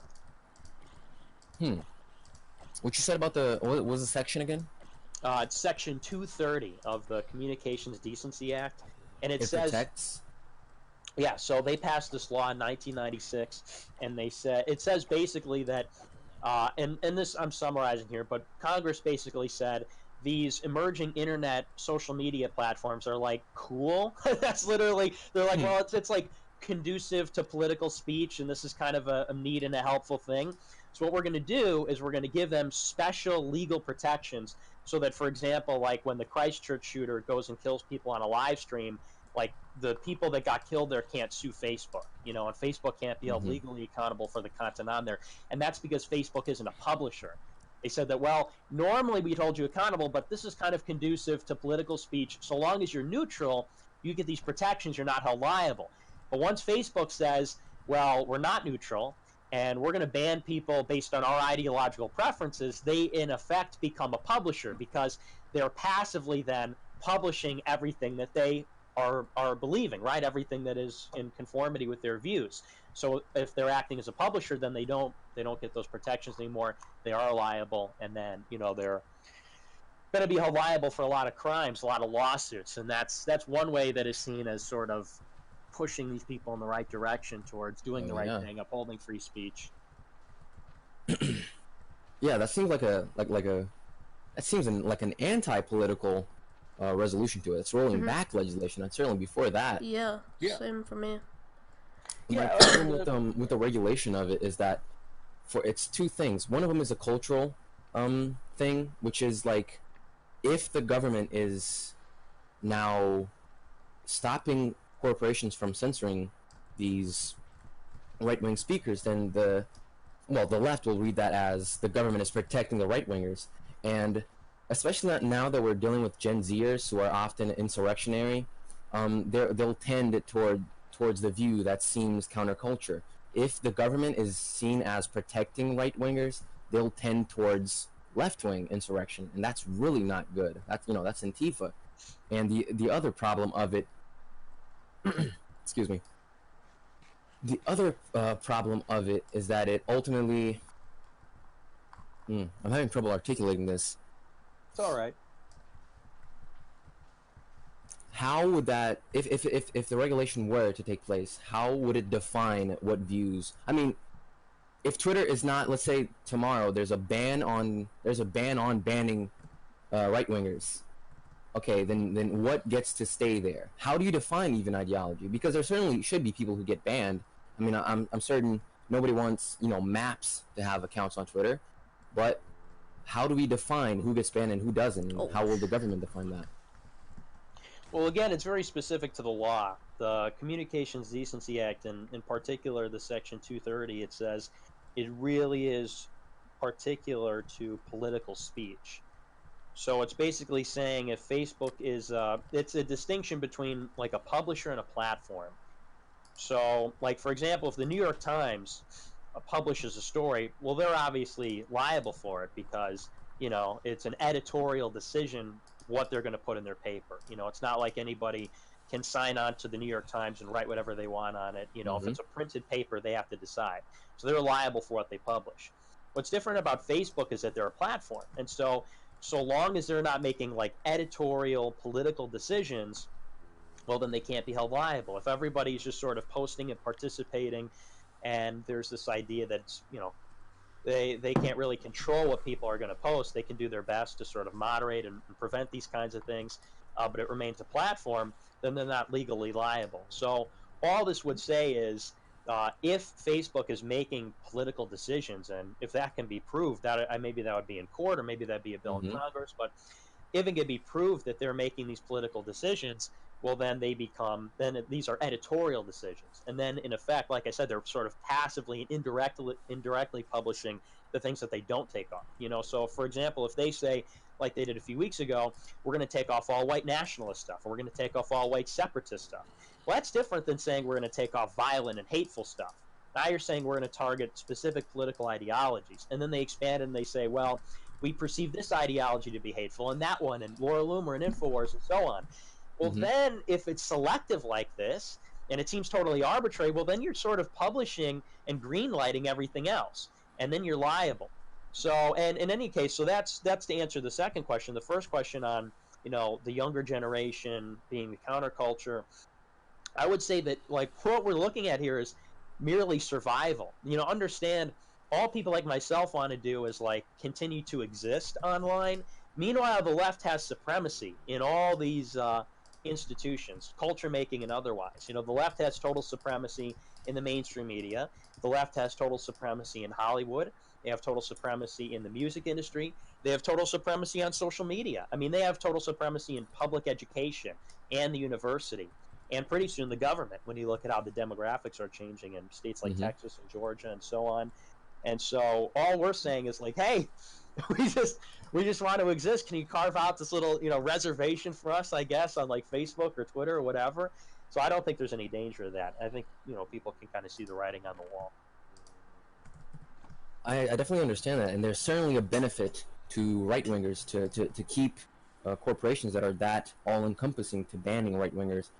It will benefit them, but that benefit will be short-lived. Meanwhile, the more involved with the government that corporation becomes, the more they will be household names, the more people will trust them, especially if they start keeping right-wingers from being banned and providing a platform for them. Then they will gain the trust of even right-wingers, ultimately. So that is that's a long-term problem. Short-term, right-wingers will get a kickback from the regulation for sure, but I'm not sure if that benefit will last long, and I'm not sure that it may undo itself in a really scathing way in a decade or two. And my other thing is that it seems very much so that there is no solution outside of regulation, but I'm not sure that is the case. The corporations are pretty all-encompassing. They own the payment processors and etc. But again, this might be a little bit of a strange appeal, but the Daily Stormer is still up, and they're managing to get by. I mean, David Duke is still posting his stuff online, not on Facebook, of course, but those guys are still there, and they're managing. They're not some nobodies. They're pretty well recognized in dissident circles. Well, I don't know about David Duke. I think David Duke actually qualifies as a public employee. Talk about government and private sector collusion. But no, I understand that point. Daily Stormer's still out there, and there are some people out there. But again, I think it comes down to being practical. I mean, really, Daily Stormer, look at all the hoops they had to jump through, and yeah, they definitely were suppressed, but they got around that, didn't they? For sure, by going outside the country. I mean, they physically had to flee. The people that run it had to physically flee the country, and also they had to get their domain registration from outside the country. And I don't think you could say that any operation like that would be competitive. Again, the media operation is not an end in itself. You know, I'm not trying to say like, oh, we need to be here because we have a right to be here or something. You know, I didn't choose media for any other reason other than it's an instrumental component in political power. And I guess that's the fundamental question, is this debate about whether we are about sort of fighting for this like libertarian society or something, like we have to fight to make people skeptical of government, or this idea that, you know, political power exists and that's a reality of life, and force exists, and all these things are there, and if we want a society to be made in our image, we have to play, you know, we have to play by the rules that are here. We have to be pragmatic and live in the real world, and if we want to have outcomes that we like in the society, we're going to have to fight for political power, we're going to have to wield political power, and there's really no way around that, you know. And so I think, you know, we can kind of go back and forth about, you know, well, maybe this will make people like the government, or about this regulation stuff. But I mean, I think the more fundamental question is, do we think that libertarianism is even possible? Is it? I mean, in my opinion, this constant talk about, well, we have to get people away from the government, and we have to bring about, you know, sort of this voluntarist society. I don't know. I don't see how that has any efficacy in the year we are in. I see we have half the country that is hell bent on gaining political power to destroy the other half, and we reluctantly have to take up, you know, this defensive position to fight for the same political power to try and stop them. And I think we're realizing that there's no such thing as a society that's neutral. There's no such thing as this, you know, state that everybody's sort of static and kept in this neutral position and nobody's harming anyone else and everyone's just kind of free to expand and move around. I think that, you know, political power is a fact of human civilization. I don't think we've ever had a society where that was not a fact. And I see your point, but the thing is, as I perceive it, and I may be wrong about this, but the more political power is strengthened, the less sovereignty the people have, and the more those corporations get involved with the government, the less competition there will be, and the weaker the representation of the people themselves will become. And this isn't just a problem in those corporations, because if you depend on democracy to build a wall between you and Mexico, your country's going to get full of Mexicans. So you cannot. Political power is a fact of life, yes, but it's a bad tool compared to sovereign tools. And ideally, what would work much better for right-wingers is to take the power away from those corporations, from Amazon, from Twitter, from Facebook, from Alphabet, from Google, and to bring that power closer to them instead of just surrendering the fight on that front and just making those corporations play by the rules that they make. It's better to completely secede from those corporations, because if you involve the government with those corporations, then they will keep getting the revenue. They'll keep their place in the monopoly. The only difference is that they'll have to adjust their rules for just a little bit. Okay, but what's the alternative? Like, for example, you're a libertarian, and I think you see the future, our demographic future, and therefore our political and electoral future. So let's entertain the most likely scenario, which is, you know, maybe Trump wins in 2020, maybe he doesn't, but he's out by 24. And in 24 or 28, you've definitely got a Democrat in the White House and a Democrat Senate. And we're never turning the clock back on that. I mean, the way things are drifting, it's like Democrats gain control forever. And they're, as you know, total control freaks, socialists, big government people. And how do you fight back and resist that when media is totally shut off to you? I mean, good luck, you know, being a libertarian. And what are you going to do? Make the libertarian Hollywood film or have a libertarian sitcom on NBC? So legacy media is like off limits. Social media, they've purged everybody that's like fringe right wing. You know, I mean, what are you going to do? Go around and spread your pamphlet and try and hand out copies of Free to Choose by Milton Friedman and hope that, you know, like one day it's going to, I mean, what's the alternative to that's the thing. You pose a very good question, and it's and it leads to a somewhat dark conclusion. Let's say that the corporations, you know, in 2024, they do. In 2024, that the Democrats win and the entire internet gets regulated and no legacy media is available for conservatives. All right, then yeah, it would make sense. But that point where things aren't untenable, if you regulate the internet in favor of right-wingers, that point is still going to come. It's just going to come in 2040. What do you do then? Well, it's a perpetual struggle. But the point of politics, and this is a quote by Bismarck. Struggle towards what? That's the issue. What are we struggling towards?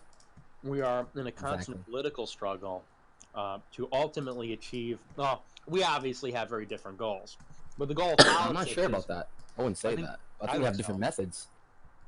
I think we have different. I think we have different ends. I mean, my idea. Well, I don't even believe in the ideal society, but you know, my view on politics is really it is a negation of this idea of the end game. You know, my view of politics is sort of what Bismarck said, which is, well, I don't think we'll ever reach an ideal society. The only ideal society we're ever going to reach is, you know, when we go to heaven. There's no ideal to be found here. Yeah, I agree. And that's what I'm saying. Mm-hmm. So I'm saying that, you know, you say, well, where are we going to be in 2040? In my view, it's really not about 2040. It's about tomorrow. You know, and I guess we can kind of game it out over the next 50 years, but politics is really unpredictable. And I was going to give you a quote by Bismarck. He says, well, a couple of quotes. He says, politics is the art of always choosing the most practical, the most pragmatic. That's really the philosophy. He also has a great quote where he says, the task of the statesman is to hear God's footsteps thundering through the halls of history and to try to grab onto his coattail. And so all this talk about, you know, grand designs and grand strategies and ideologies and 50 years in the future, we don't know where we'll be in 5 years. I mean, we didn't know that Donald Trump was going to enter our lives until 2015. I mean, could you imagine in 2013 telling somebody, you know, the host of the Celebrity Apprentice is going to set the world on fire and turn the whole country upside down? So I think that in order for us to have a sustainable right-wing movement, I know that for us to be solvent by 2030, we're going to need social media now. You know, I don't know about 2040 or 2050, but I know that if we're going to be solvent in 8 to 16 years, we're going to need it now. I think that's what matters. You know, I mean, you can't really give me an alternative that'll make us solvent for longer. The way that you're talking, we'll be wiped out, we'll be cleaned out, we'll have nothing come 2028. I mean, we won't have the networking, we won't have the fundraising capacity, we won't have the media.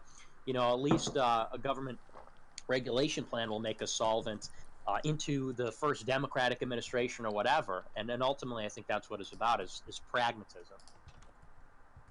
My problem with that solution is that I'm not sure that the absence of regulation is necessarily going to lead into a complete monopolization of the means of communication. I'm not sure that that is the case. I think if you roll back the regulations that make them monopolize the telecoms in the first place, then competitors are much more likely to surge, and we don't have to depend on those people anymore. That seems more likely. It's not going to happen. Why do you say that? Because you have. I mean, as of right now, I get why it's impossible. But if we roll back those regulations that make them into the household names that they are, what's stopping from somebody to compete? But that's just the problem, though. Is this if is an impossibility? I mean, and this libertarianism basically ignores the confluence of private and public sector power, which always exists. You know. Yeah, that's why you should take the public away from it, from the private power. But it doesn't work like that. I mean, and this is what happens. Spengler talked about this. You have the rise of the big moneyed people, not the landed aristocracy, but a new moneyed people, a new class of money changers, money movers, people that are, you know, financial types. And what you get is essentially this, you know, big money democracy. And so you look at, like, for example, a Senate race or your average House race or the presidential race. Hillary Clinton, what did she spend, like $2 billion for the presidency? And, you know, what does a senator spend in a state like Illinois? I think J.B. Pritzker spent like $120 million of his own money. And so you look at those kinds of numbers and this idea of, well, if we could just roll back this symbiotic relationship between these entrenched corporations and conglomerates and the government, well, I don't know how you make that happen systemically. I mean, I guess you could start to beat it back by empowering us little guys with, you know, getting little infiltration and working the laws around, but you know, ultimately, I don't know that you. I wouldn't say working the laws along. I'd say eliminating the laws that make them so powerful in the first place. Maybe that's and not that would be done by, you know, that can be to a certain extent done democratically in a way that is tenable for the average right winger, which is voting for people who are not gonna further that sort of legislation. Well, how do you fund the campaign? How do you advertise for the campaign? How do you talk about it on social media? You can't. Social media is already controlled. I mean, are you starting to see the problem where we're up against very, very powerful people, and we're kind of going to need to fight fire with fire here, which means political power. It's going to mean money. It's going to mean a lot of things, but all this principle talk about, the state and the entrepreneur. I mean, it's funny that you even talk about the entrepreneur like Jeff Bezos as though he's a real. I mean, yeah, in theory he's an entrepreneur. Not. I see him as not a real entrepreneur. $150 billion. He's the ultimate entrepreneur. I mean, he's a $150 billion man. He's an entrepreneur in the. I wouldn't say real. He's a real entrepreneur, but he's not an honest entrepreneur because his money is not being made strictly by free market. That's one thing that the left has successfully done, which is framing these guys as the owners of the telecoms as they frame what's happening to right wingers as a result of the free market, which I don't think it is. I don't think it is a result of the free market for right wingers to be getting censored. The free market is the free market and its consequences have been a disaster for the human race. I wouldn't say so. Ultimately, once you can trace all these problems, the genesis is truly in technological development and free market. Because, I mean, you want to find, I don't know, I mean, you say that our ends are probably not so dissimilar. Just out of curiosity, what is your ideal society? Is it just like this free-for-all, like, crazy town? Or what is your ideal society? Just out of curiosity. Ideally, well, in the field of telecoms, the people who decide what gets shown to who are not corporations or the state. What do you mean generally? I mean, like, in what sense? Because society is too multifaceted for me to make a reductive description of it. Well, let me give you an example. Maybe it'll help to illustrate what I mean. My ideal society is one where it's mothers and fathers, okay? Mm-hmm. Women are in their place, and men are going to work, and it's healthy, Catholic, basically Catholic imperium. Yes. It's like a Catholic I'm right there empire. with you. Yeah. Okay, so, and that's why I asked, because I wasn't sure. What has been most pernicious to these objectives has been the free market and technological development. These are the most disruptive, destructive forces in the history of mankind. I mean, we talk about, for example, something like tradition, and the free market people talk about creative destruction in a positive way. This constant, frenzied economic activity, always improving, always striving for the next, the better. Towards what end, we don't know, for the sake of itself, for the sake of progress. And as a consequence, what we've seen is people uprooted from their homes. We've seen families divided. We've seen people that go off to school for technical training and repurposed to go serve as a cog in the machine somewhere else. And so, I don't know. I mean, if that's your end goal, I don't know how you get there. That's not my end goal for sure. Free market. No, I mean this, theocratic imperium. I don't know how you arrive there with these highly chaotic, disordered forces. Well, the demand, the free market, properly put, it tends towards supplying the highest quality product to the largest demographic group possible. Well, the largest demographic group doesn't dictate what the free market is going to produce necessarily, but the free market will cater to the largest amount of people with the highest quality product. People tend to want families. They are very miserable without families, and you see this, 20-year-old lawyer women who get depressed and commit suicide because they don't have a family. You see that there's a demand for a family, for a familial unit. There's a demand for an orderly society. There's a demand for the nuclear family. There's a demand for morality. One of the things that has helped demoralize the populace the most has been public schooling for the past, since the 60s, around there. That's not a free market force at all. I don't think that the free market has been a demoralizing force, because the free market ultimately responds to the demands for morality. What ignores demand altogether is state. What ignores the demand, because the state is not subject to supply and demand. They simply dictate. The problem with this kind of logic is that people, and their wants, people and their desires, they may have a demand ultimately for morality. You say they're miserable without family, they're miserable without the rules. I agree with you. But the problem is that people don't always act in their best interest. People are fickle and irresponsible. They take the easy way out. Yeah, that's why they must be allowed to fail and suffer for it. The free market satiates all these impulses. It says, I will give you what you want, when you want it. I will appeal to the lowest common denominator for the sake of profit. And what happens as a result is you get the society that we have. I mean, and look, you can say that we have public schooling. We have a large state in America. But let's think about things relatively. It's all relative, of course. America is probably one of the most free market societies in the history of the world. Now, I would say it's the most. You could maybe say the Miracle of Hong Kong, or you could say, Queen Elizabeth's or Queen Victoria's Diamond Jubilee in the 1890s when government spending was 10% of GDP. But you could probably say that systemically, America's among the most free market countries in the world. And what is the result? Rampant degeneracy, the destruction of the social fabric. And this is because the forces of the free market, it creates disorder, it creates chaos and frenzy. A society is built on order, it's built on rules, it's built on basically the state kind of telling people what to do and setting the tone. And in the absence of that, I mean, this is what you get. You get these sort of atomized, listless people just sort of floating around, aimless, directionless. And I think that's a result essentially of freedom, too much of it. We have to be brought back in and restrained. Aristotle says the law is the instructor, so I am in favor of a big state for that reason. I'm not sure that the demoralization. I'm still not sure. I don't think that the demoralization is a result of the free market, insofar as America is having a lot of problems with its absence of morality, but this is not. Well, compared to the UK, that has a pretty huge state, it's doing pretty well. I'm not sure. After how many industrial revolutions? I mean, the United Kingdom is a late-stage capitalist society. They were the first to industrialize, and perhaps one of the most paused countries in the world. All the countries in Europe that have embraced the free market. You just out of curiosity, I mean, which are the countries that are now rejecting liberal democracy? Which are the countries that are embracing tradition in the nation once again?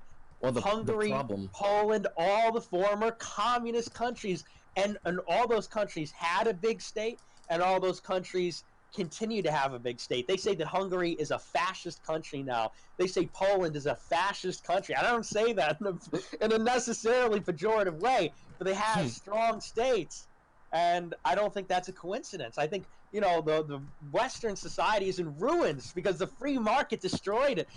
Eastern Europe survived a communist empire, totalitarian government, but the West will not survive the free market. Think of it. So the results speak for themselves. In capitalism, the problem is democracy. The problem of liberal democracy. The problem is in democracy, and the problem is in the liberal. Liberalism is not libertarianism at all. They go hand in hand. As Milton Friedman I wouldn't say so. As Milton Friedman said, economic freedom begets political freedom. And he talked about this with Pinochet, how Pinochet introduced market reforms, and the necessary consequence was the democratic movement then in I think it was the 1990s.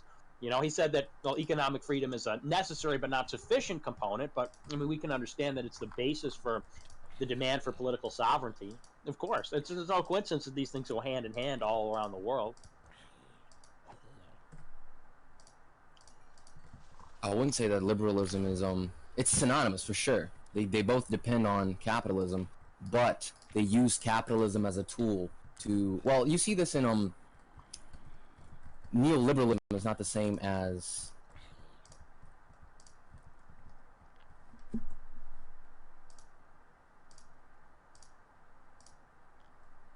the difference are they are for the nuclear family. Most people are interested in holding a job and raising kids and having a wife that is not a transgender MTF. Most people have a demand for morality. Most people have a demand for order. And yeah, the free market does satiate those immoral demands too. But the free market is also the best at punishing the immoral, because because morality is also subject to that same mechanism, whereas the state is not. The state has no demand and supply. It simply establishes that rule, and it doesn't really adapt depending on the results. So if the results are awful and the people are suffering, the state doesn't really change and adapt, necessarily speaking. Sure it does. And about people being punished for their sins by the free market, is that some kind of a sick joke?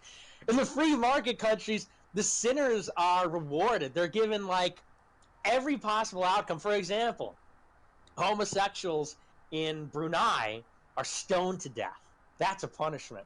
Homosexuals in America are given these AIDS medications so that they can go around by the state. You can't and doing everything else. And that's not a punishment. That doesn't sound like maybe eternal torment is, their punishment will await them, when they die. But no, I think the state is the only institution that can punish. The free market only punishes based in red-pilled goyim like me. So,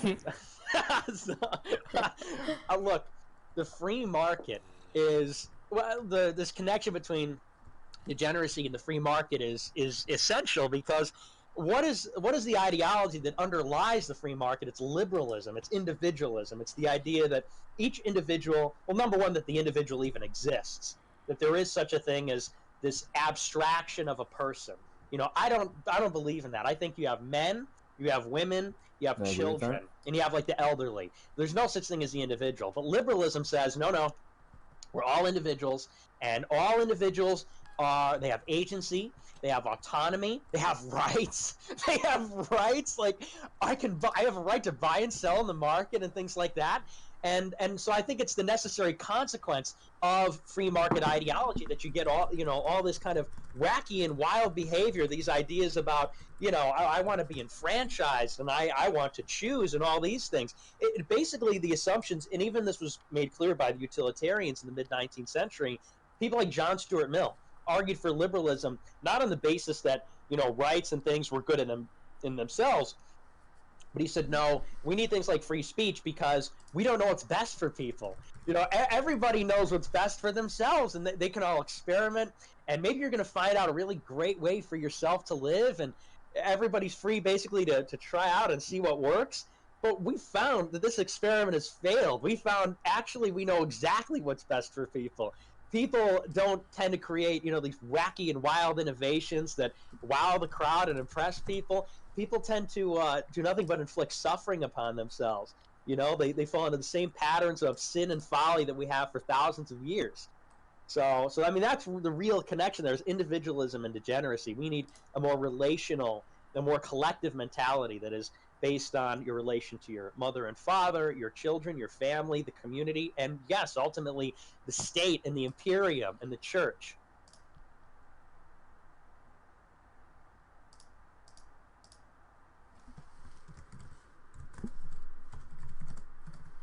I guess Victor says he has to BRB.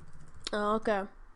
Well, I guess we'll continue that discussion later. I think that's mainly the between you two guys, but I guess I can just ask you some questions in the meantime. Mm-hmm. So I guess how'd you first get into this sort of political stuff, and then start up America First and become more active in the political scene? Well, I got into politics when I was in I think it was in 7th or 8th grade, and I watched.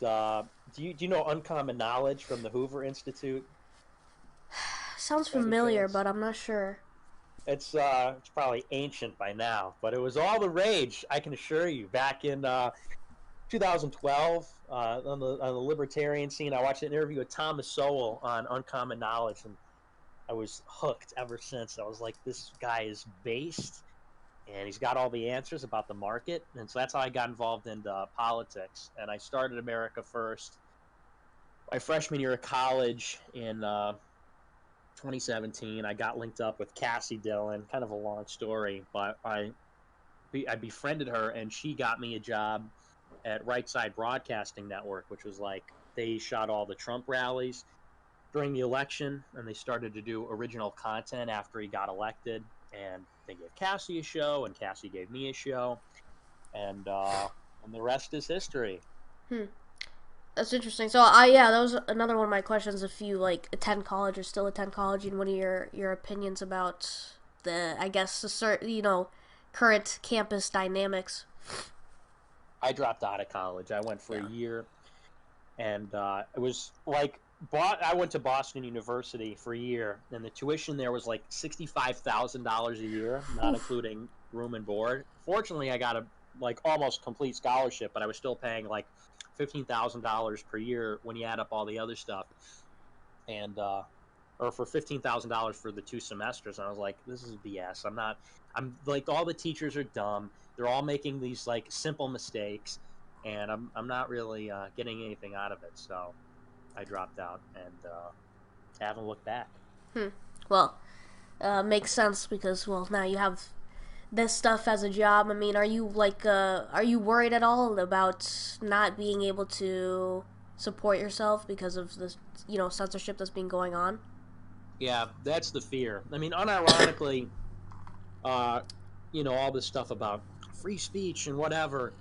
Like, I was tempted to vote for Andrew Yang almost exclusively because he was gonna make Twitter and Facebook a public utility, and he would protect my job. Because I was like, if everybody else voting in their self-interest, maybe it's time for white people to play that way, Yeah. So, but yeah, I am worried. It keeps me up at night. I mean, I'm trying to sort of carve out a place for myself as well, and do this as a career. Hopefully, if I don't get taken off. I have been taking some ballsy moves lately, but I guess, do you have like any advice for doing this as a job? Yeah. Well, my advice, you're established, but people ask me all the time, like, should I do streaming? My advice is always just stay away. It's a dying industry, but you're involved, you're entrenched. Honestly, the best advice I could give you is like everything that you post, number one, you have to be totally familiar with the terms of service. And I've never read them, but you have to be familiar with what is permitted on which platforms and what is not, and like where the line is. Yeah. And not you have to know where that is, but everything that you post, you have to think about it. If you're like second guessing yourself, could this get me banned? Could it not? Every post you review, you have to think, is it worth getting me banned? Because I've had so many posts where it probably wouldn't have, but I'll reply to somebody and I'll get a little overzealous or something. And normally I would never delete something like that. I'm not the kind of person who, puts something out there and retracts it or whatever. But I think to myself, is this worth Twitter? Is this worth YouTube? These platforms that could be taken away, and that's an irrevocable decision.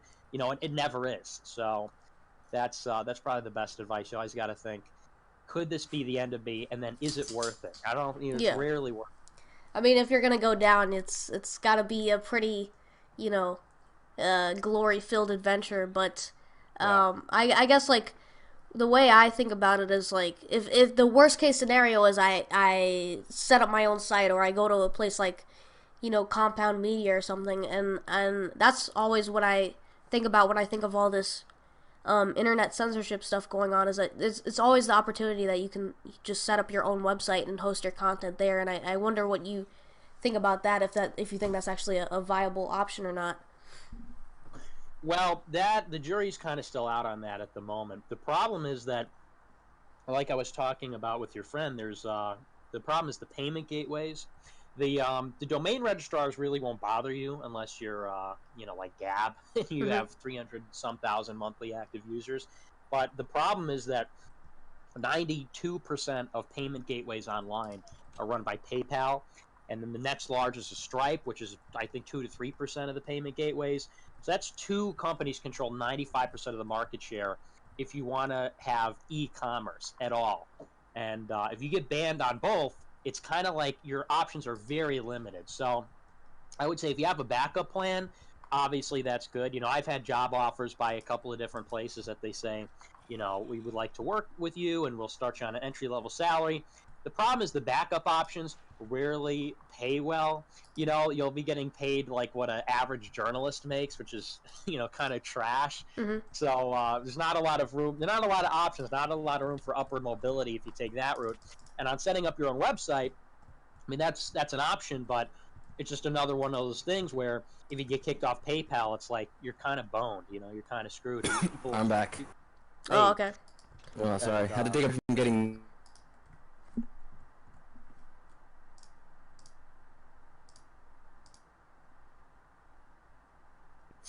Cool. Well, yeah. So the problem is that you know, people say Bitcoin or crypto. There are no like real options for you to do that outside the main ones. So that's why it should be a source of concern. But if you save up enough money, you can kind of like do whatever you want. I found that really it's like if you save up enough capital and you're smart, the world's kind of your oyster. Mm-hmm. Well, this Patreon thing is certainly like a good thing. I'm glad that I have not gotten removed yet, because my account was under review for a little while. I couldn't remove any funds from it, but it seems that they find me okay. Sorry, I gotta blow my nose. I don't know. Gotta be careful, because they could always. I mean, look what happened to Sargon. They changed the rule. Yeah. Because he said the N word. he said a little old N word, and you know, there goes $12,000 a month. Man. So there's something to keep in mind. But I think, Jesus, man. I think a promising thing is that YouTube lost a lot of revenue from, I think, like 70 billion from all the demonetizing things, you know, from demonetizing everything. And I hope that serves as encouragement for them not to do as much censorship. Fuck, man. Yeah. I don't know. I mean, the problem with that logic is that I think they really don't care about profits at this point. You know, I mean, ultimately, probably some of these decisions are costing them, but I think they really don't mind, you know, at the end of the day. But anyway, here's another bonus tip from the elder streamer. All right, I'm 18 and up on Club Penguin. The tip is that streaming is a gold mine.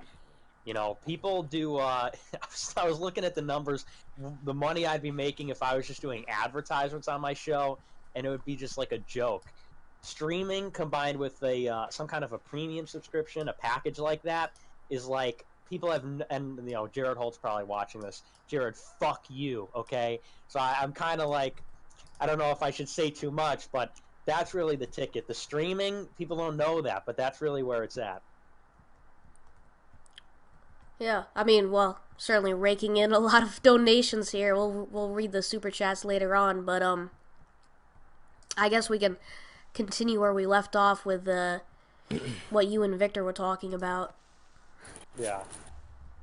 Yeah, what were we talking about? We were talking about stoning homosexuals or something? Oh yeah. Not that I am in favor of that. Not that I. Yeah, me neither. That's over the top. Mm-hmm. Yeah, I disavow that. Homosexuals, fine with me. Fine by me. Mm-hmm. That's part of my internal terms of services. You know, my code, my terms of ethics. It's just. Oh yeah. Not something that flies in my book. Right. Someone should do a statistic on, because there's a lot of gays with AIDS and super bacteria in their ass right now. They're getting their meds from somewhere. I don't think they're buying it themselves. I think they're getting it from fucking public healthcare. Does that cover? Does it cover? It doesn't matter. Well, I don't know if it covers, but it doesn't matter because they're like, what do they have now? The PrEP pill, the free these innovators have they've come up with a solution. Before, you know, when it was just the old fuddy-duddy state that never improves, you know, you get AIDS, it's a death sentence. Thanks to your free market scientists in their laboratory cooking up all their free market magic. They come up with a little pill you can buy over the counter, pop it up, and undetectable. And it's not even 100% effective. They say, oh, you go on this drug, you're fine. And then they found out that, I think it was in Australia, all kinds of AIDS cases popping up. The power of the market. Well, I don't think there's anything wrong in making money off of dick dying gays. Yeah. Yeah, they're smart about it. I think guess. that's awesome. The more money you can squeeze out of dying gay people, the better. That's a quote. Yeah, I guess you gotta sell a lot of, be in the glitter business or something. Whatever, Joe Bernstein. Whoever's watching should quote Victor on that. Joe Boinstein. Oh, shit. His mother came in to rape him again. Yeah, that's right. I got candy. It's worth getting raped if you get candy. Mm-hmm. That's what Biden told me last time he came around. Anyhow, what are we talking about? Gay AIDS and super bacteria? Oh, yeah. I don't know, man. Well, we'll see. Let's see if it does happen that the internet gets regulated so right-wingers don't get banned. Let's see how that goes in the next decade or so. I don't think it's going to bode well for right-wingers ultimately culturally, because insurrectionary young people are going to tend towards populist left, and democracy doesn't tend to go very well for right-wingers. Democracy tends to fuck right-wingers in the ass. Yeah. And that regulation is going to fucking hot.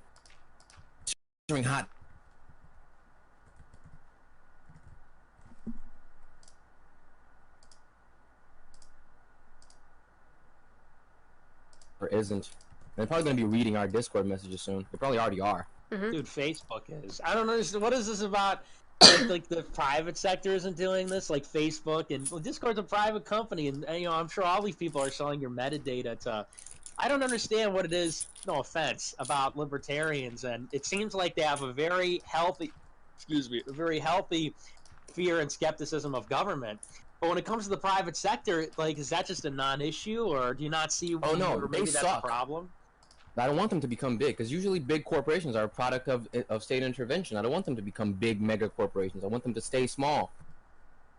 Yeah, but they are, though. And who are they selling the data to? Corporations. I'm worried if they're selling the data to the government, because corporations aren't going to do shit but market. The thing with regulation, and this may or may not happen, but they could just streamline the data directly to, whoever wants it, FBI, CIA, whatever. Yeah. Well, why? Okay, but it's the private sector collecting the data, and they're sending it to other people in the private sector and people in the state. But like the state, the problem is selling to the state. Yeah, because the corporations aren't gonna fucking come to my house because I'm a terrorist threat. How do you know that though? I mean, they're not doing that because then now. they'd be a state. Oh, so it's really just semantics then. I mean, it's a literal No, that's the definition. Well, listen. Once you are coercing people, you're not just a corporation anymore. Then you are a state. Okay. That's my issue with it. I don't want that to happen. We're gonna live in this like Blade Runner 2049 hellscape where there's that's neoliberalism. That's state intervention. Really no distinction anymore between the state and the private sector. And people are, libertarians with their bow ties are still going to be squabbling over, deregulation and, megacorps happen because of regulation. Okay, but we live in a world of regulation. Like you understand that. Yeah, I don't want to live in that world. That world fucking sucks, man. Sophia's getting taught about fucking butt sex. Oh yeah, it's cool. It is a feature, not a bug of a liberal free market society. It's liberal democracy, not a liberal. Where is there a society where there is not this kind of corruption? Can you name me this like? Right now, no, because the nation state is a cancer that is fucking migrated towards the entire world. How about in all of human history? Is there any time? What do you mean? Was there ever a time when there was a substantial polity that was operating in this anarcho-capitalist fashion, where you had largely free markets but no corruption, no collusion between the state? I mean, it's always this, but it wasn't real free market stuff. Facebook is bad. Oh, but it's not a real free market. But that's not a real corporation, or this kind of stuff. Well, do you kind of understand where I'm coming from? Yeah, the thing is, a fully stateless society has never happened. That's true. But the thing is, fragmented things have happened over history. But are you aiming for a stateless society? No. Well, yes, but that's what I'm going to explain right now. Okay. A fully stateless society has never happened, but there have been societies with parts of it that were stateless that worked incredibly well And then when the state got involved in it, it became noticeably worse. And that's Liechtenstein was a place without a nationalized military, and it managed to not get invaded in the Second World War. There was private common law for hundreds of years in parts of Britain and British colonies. A fully stable society has never happened, but there have been there have been experiments done by societies that weren't completely stateless, that did stateless things, and it worked very well. So Liechtenstein, a literal microstate, was able to not have a standing army. Yeah, it was a microstate that was not invaded by Nazi Germany, and it was right alongside it. That's pretty. Why? Yeah. No, you're vindicated. Here's my issue: is this idea of fighting for something that has never existed. To me, is silly. I mean, do you think that, like, how long have we human beings been around on this planet and going to war against each other in all these different places? And, well, you think you're going to manifest something that has just never been? Well, we were not smart enough or confident enough before. What I'm advocating for is something that is as old as time itself. Something that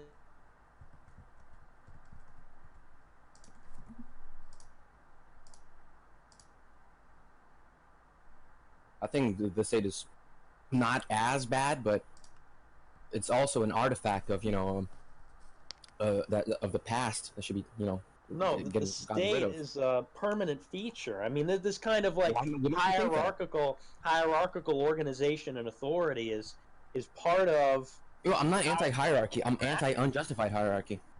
So you're okay, but you understand that hierarchy. When we're looking at, for example, like groups of cavemen wandering around, hierarchy comes with authority. Hierarchy comes with power over other men. I mean, this is that's great. That's not legitimate power to use force. I mean, this is part of what a human society looks like. Child sacrifice and these other things, slavery. These are things that are not necessary components. I guess it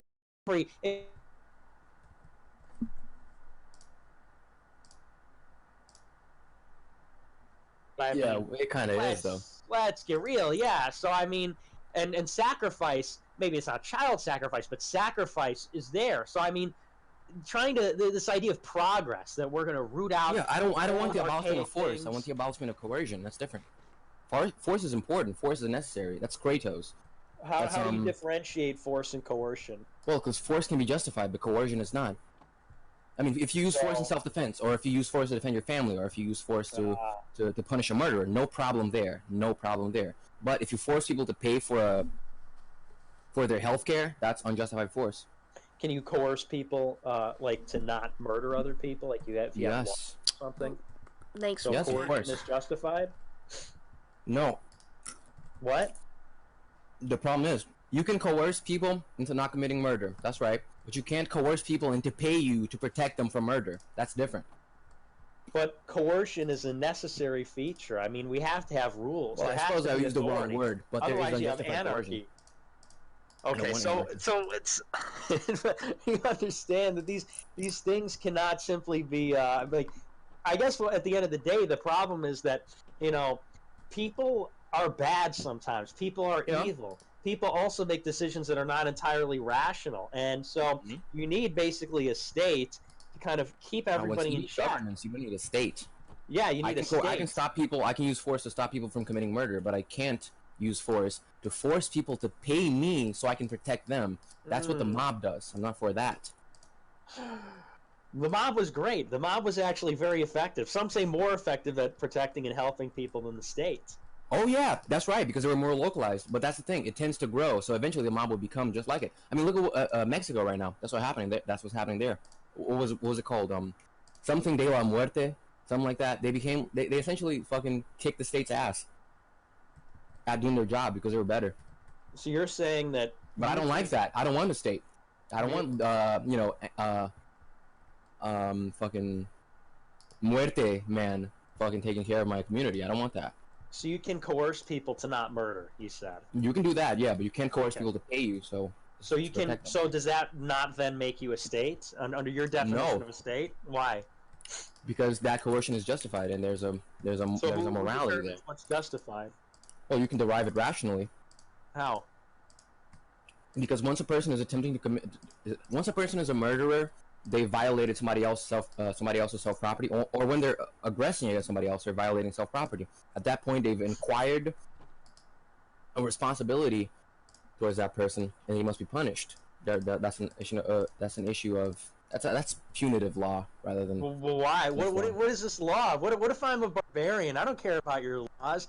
I don't care about your non-aggression pact. Fuck your non-aggression pact. I got a big you are law. aggressing. I can rationally prove that you aggressed. Me and my buddies are gonna come over and we're gonna just steal all your stuff. There's more of us than you. We have bigger rocks and more sophisticated weaponry. And who's to say what's just and what's not just? We're strong. How many of you there are? How many of mine? A million, and there's one of you. I mean, do you understand where this becomes a problem? Where you need a state? Because the problem is that hypothetical is out of bounds. One of the main things isn't that necessarily winning as much as it is cost of attrition. If it were just about winning, then there will be a global state. But it's not about winning. Because even let's say you're a bigger country, why don't you just invade a smaller country? Well, because it will be costly for you, and you don't want to do that because you lose a lot of your men and you lose a lot of your human capital essentially. So you don't do that. So you don't even have to necessarily win as much as you have to pose a threat. Once you pose a threat, that there's too much cost of attrition to even attack you in the first place, and that's what's going to happen. If you and 5 of your buddies are going to attack me and I have a machine gun, you're not going to do that. Okay, but again, I think you're kind of evading the fundamental premise here, which is, if we're going to make it about states is actually a good example because states operate in a Hobbesian fashion rather than a Lockean fashion. States do not recognize laws. States do not recognize the non-aggression pact or this law of aggressors must be punished or this punitive justice. States act in their self-interest. It is not because America respects non-aggression that they don't take over the world, and it's the same is true about any other country. Exactly. So if a state were strong enough, it could easily take over all the other countries, and there wouldn't be you couldn't say boo about it. And the same is true on a local level. They're never going to be strong enough. That's not true. There have been many cases in history where one power has become a global hegemon. Take a look at the Roman Empire. I mean, there have been several examples of this. It's not stable. Okay, but it sustained itself for 700 years. I mean, nothing lasts forever. Man, the Chinese Empire lasted for thousands of years, but they constantly collapsed because it's not a stable, and they didn't do very well. Nothing lasts forever. The point is that in a society, for there to be stability, for there to be order, for people to be able to go and carry out specialized activities, exactly, you need law. For law, you need coercion. The state does not hold a monopoly of law. For law, what about private law? Private law. What do you mean? What is no such thing? No such thing as polycentric law? No such thing as common law operating in the British Empire for 700 years? It requires that you have force underwriting it. If it didn't have force underwriting it, I'm not saying to abolish force. I'm to abolish unjustified force and this is totally ridiculous. I think you understand this. We're going in circles. Look, no, there's no problem in force. I'm not disagreeing with you on there. There's no problem in force or coercion. You say the only problem is quote unquote unjustified. But you seem to think that there's this objective basis, an objective standard by which we can determine what's justified and what isn't. But you can only have this objective standard if everybody consents and agrees to it. But that is not a given. That's not even close to a given. The objective standard is the standard, regardless of whether all people agree with it or not. If everybody says that the fucking sky is blue or that boys are girls, it doesn't matter. The truth remains the same. But there's no authority on this. Things that are observed in the physical science are observable. But this sort of rationalizing it down from whatever, I mean, it has no basis in reality. You can say all you want that, such and such isn't justified, but if somebody comes along with a bigger stick than you, it really doesn't matter. And then their tribe, their society, even on an individual level, I mean, then you're dead.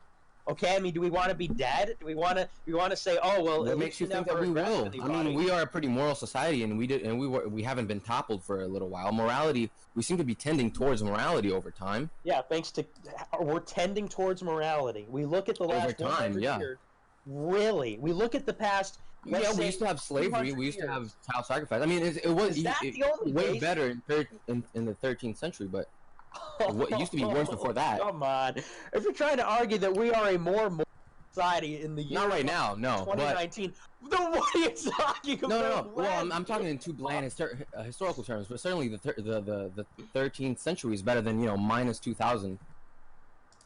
And well, I don't think that's true. I think we were probably a more moral society maybe in the year. I think we were more moral in medieval times than today. Yeah, medieval times. Without a That's doubt. right. We were more moral in medieval times than we are today. I agree. But we were also more moral in medieval times than we were in 2000 BCE.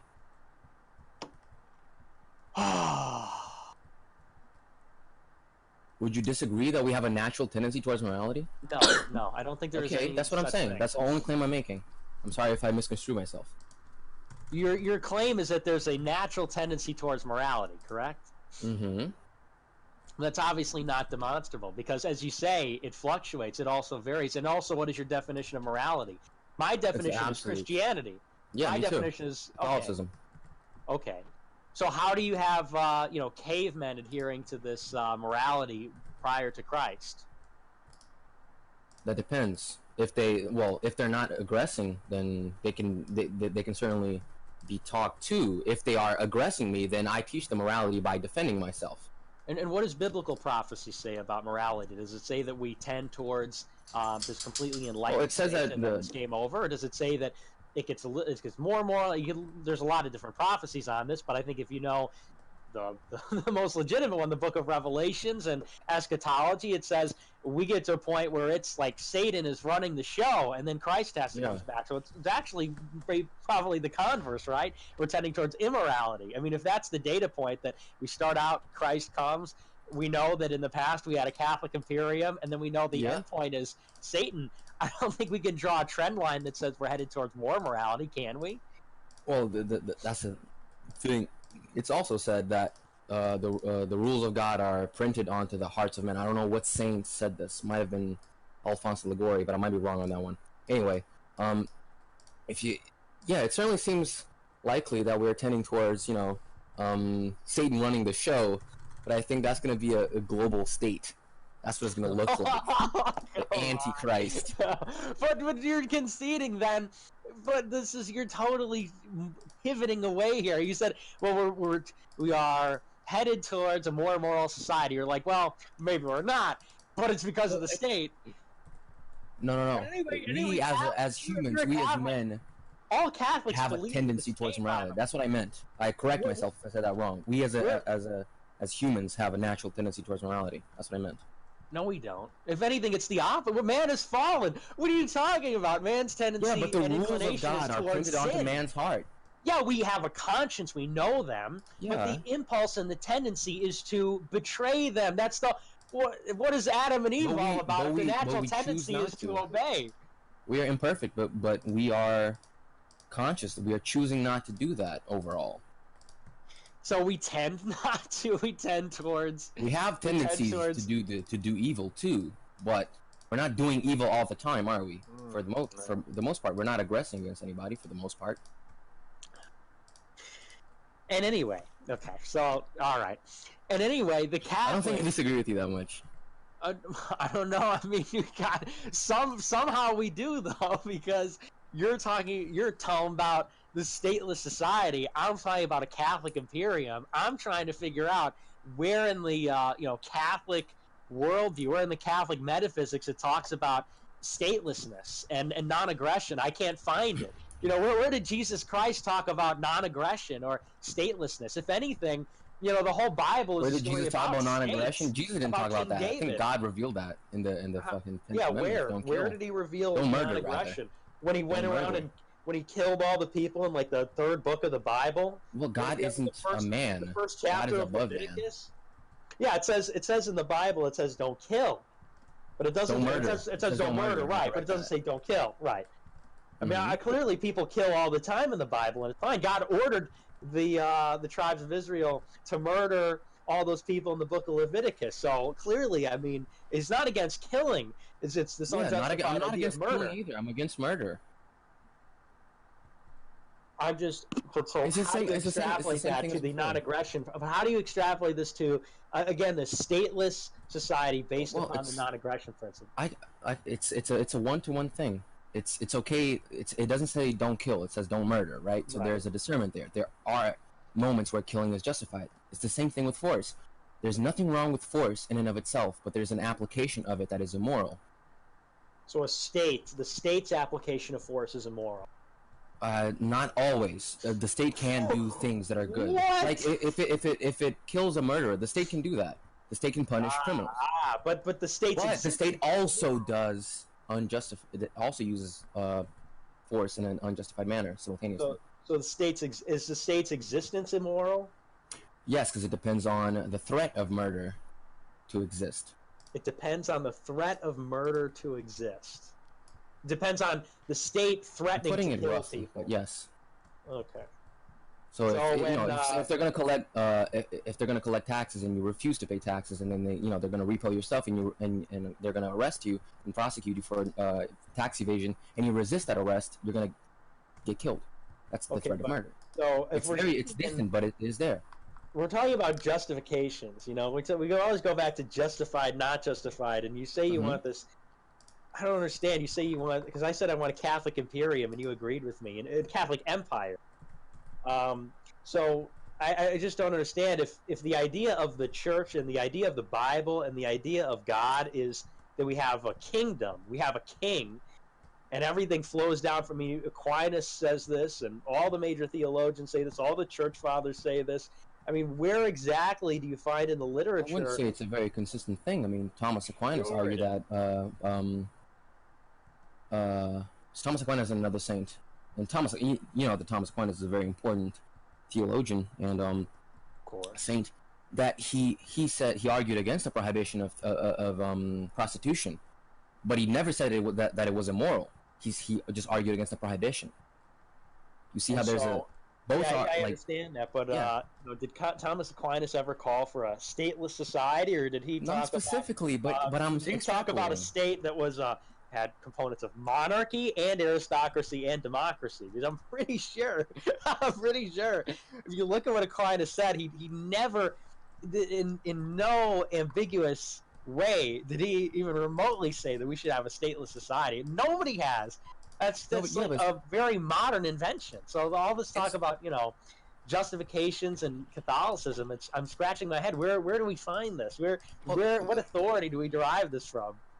Well, the thing is regarding the religious authorities speaking for socio-political organizations, the saints, Catholics disagree with each other all the time. If you were to simply listen to exactly what the Catholics are saying, and if you were to follow the Pope's advices on how you are to organize yourself politically, you wouldn't do too well, because the Pope has said some stuff politically. What has the Pope said about the stateless society? Oh, he hasn't said. I'm just making a point. Is that I think he argued. He said that Christians had a lot similar to communists. I'm certain you'd have a problem with that, right? Yeah. Okay. Yeah. That's precisely my point. Catholics, theologians, saints, they derive absolute truth on religious matters above all else, but they vary a lot when it comes to socio-political organization, and this is very evident. So, just because no saint before has spoken for, one priest, one pretty prominent, I think it was a scholastic, I might be wrong about that though, this is a guy called Juan de Marina, said that it was unjustified for if the king exploits the people, if the king charges taxes, the king is to be beheaded. I think Saint Augustine said, "What is theft but a small kingdom, and what is kingdom but theft writ large?" That sounds pretty ANCAP, doesn't it? Can I read you a little excerpt from the Catholic Catechism, which I just found? Oh, for sure. Yeah, but okay. You know the Catholic Catechism, right? Yes. It is protected from error by the man himself, Jesus Christ. It is literally cannot be wrong. It is without error. It says here, it's in Article 2, Participation in Social Life.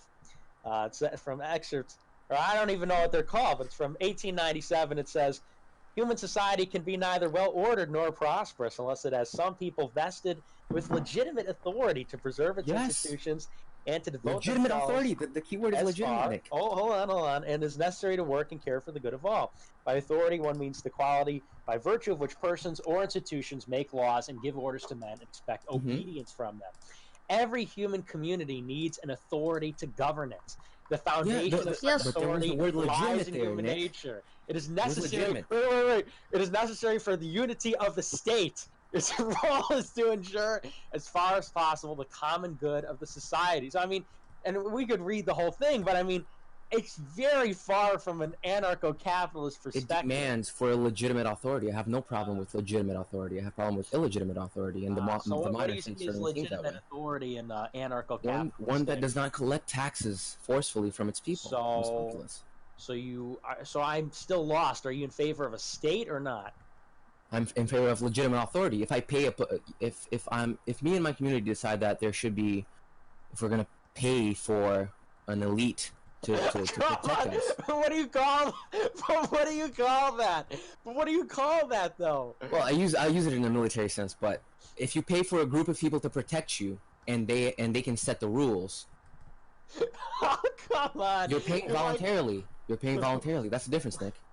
What if we all got together and we created this? We'll have this little building, and inside the building will work some kind of executive officer and maybe some secretaries, The difference treasurer isn't in to take care of the money. The difference is in the collecting of the Some money. people who will protect the society and perhaps will give a little bit of money every year to pay for the maintenance of such an institution, and what we will call this The difference Our of it is problem the with the- collection of the money. Yeah, our problem with the state is not the fact that it's an authority, but the fact that the money is collected involuntarily, and you cannot choose to opt out of the organization. naturally Or change. Well, what kind of society do you see where people can opt out of paying their taxes? I mean, what is Listen. the alternative model where we don't want unprotected societies. This is the thing. Let's say you and your community are paying for a police force and they're not doing their job well. You should have the option to stop paying and start paying another one that is doing their job well. But you don't have that option with, you can't opt out of the NYPD and you can't stop paying the NYPD and start paying, a private security thing. You have to continue paying the NYPD with your taxes and then pay for the extra security of a private security company. Yeah, but That's the issue. I'm just wondering, all these people with the guns. I mean, we have I guess all these different private militias. Why are they just contractors? Why are they just mercenaries? I don't understand again how you can sustain this this order without a state where you see that in the absence of one single central unifying legitimate authority that everyone recognizes, or at least most everyone recognizes the legitimacy and the power of it. I don't understand how you believe we can sustain this market where we have all these different corporate entities, people that are making their own private laws and people that are, making their own private police forces, and they're all, operating with different currencies. To me, this is one word. It's chaos. It's chaos. It's a state of anarchy, and maybe you think that, chaotic anarchy, there's orderliness involved. I just don't see it. I see these things as fundamentally contradictory. Unity and order proceeds from one legitimate state, one legitimate power, not all these warring factions. I see that all that can come from this is conflict. All that can come from this is, all these people with their different competing self-interests. Maybe they don't want to just, make a little bit off the top and profit. Maybe they want to come and just, pillage or steal, or maybe people want to go to war with each other. It's much more profitable to negotiate than to go to war. It would be very costly for small security agencies to go to war with each other. I don't think that's necessarily true. I do think it is. Well, we would have that's too contentious for us to. I don't think so. I don't think so. I mean, take a look at. You need a lot of information on it, and I know I don't have it.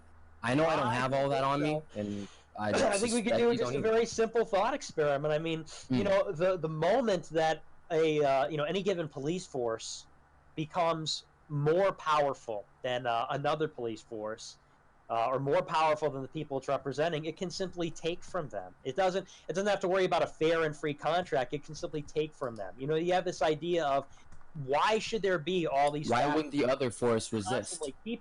Well, maybe they decide to join forces. I don't understand. Yeah, there's no problem with voluntarily joining, though. That's the issue, Nick. Okay, so they voluntarily join forces, working in concert to then dominate. What you get in a free society ultimately will become a state. You will get concentration of power. Eventually, things will sort themselves out and states will be created. I mean, this is just the natural condition of human beings. I wouldn't Do you say think that so.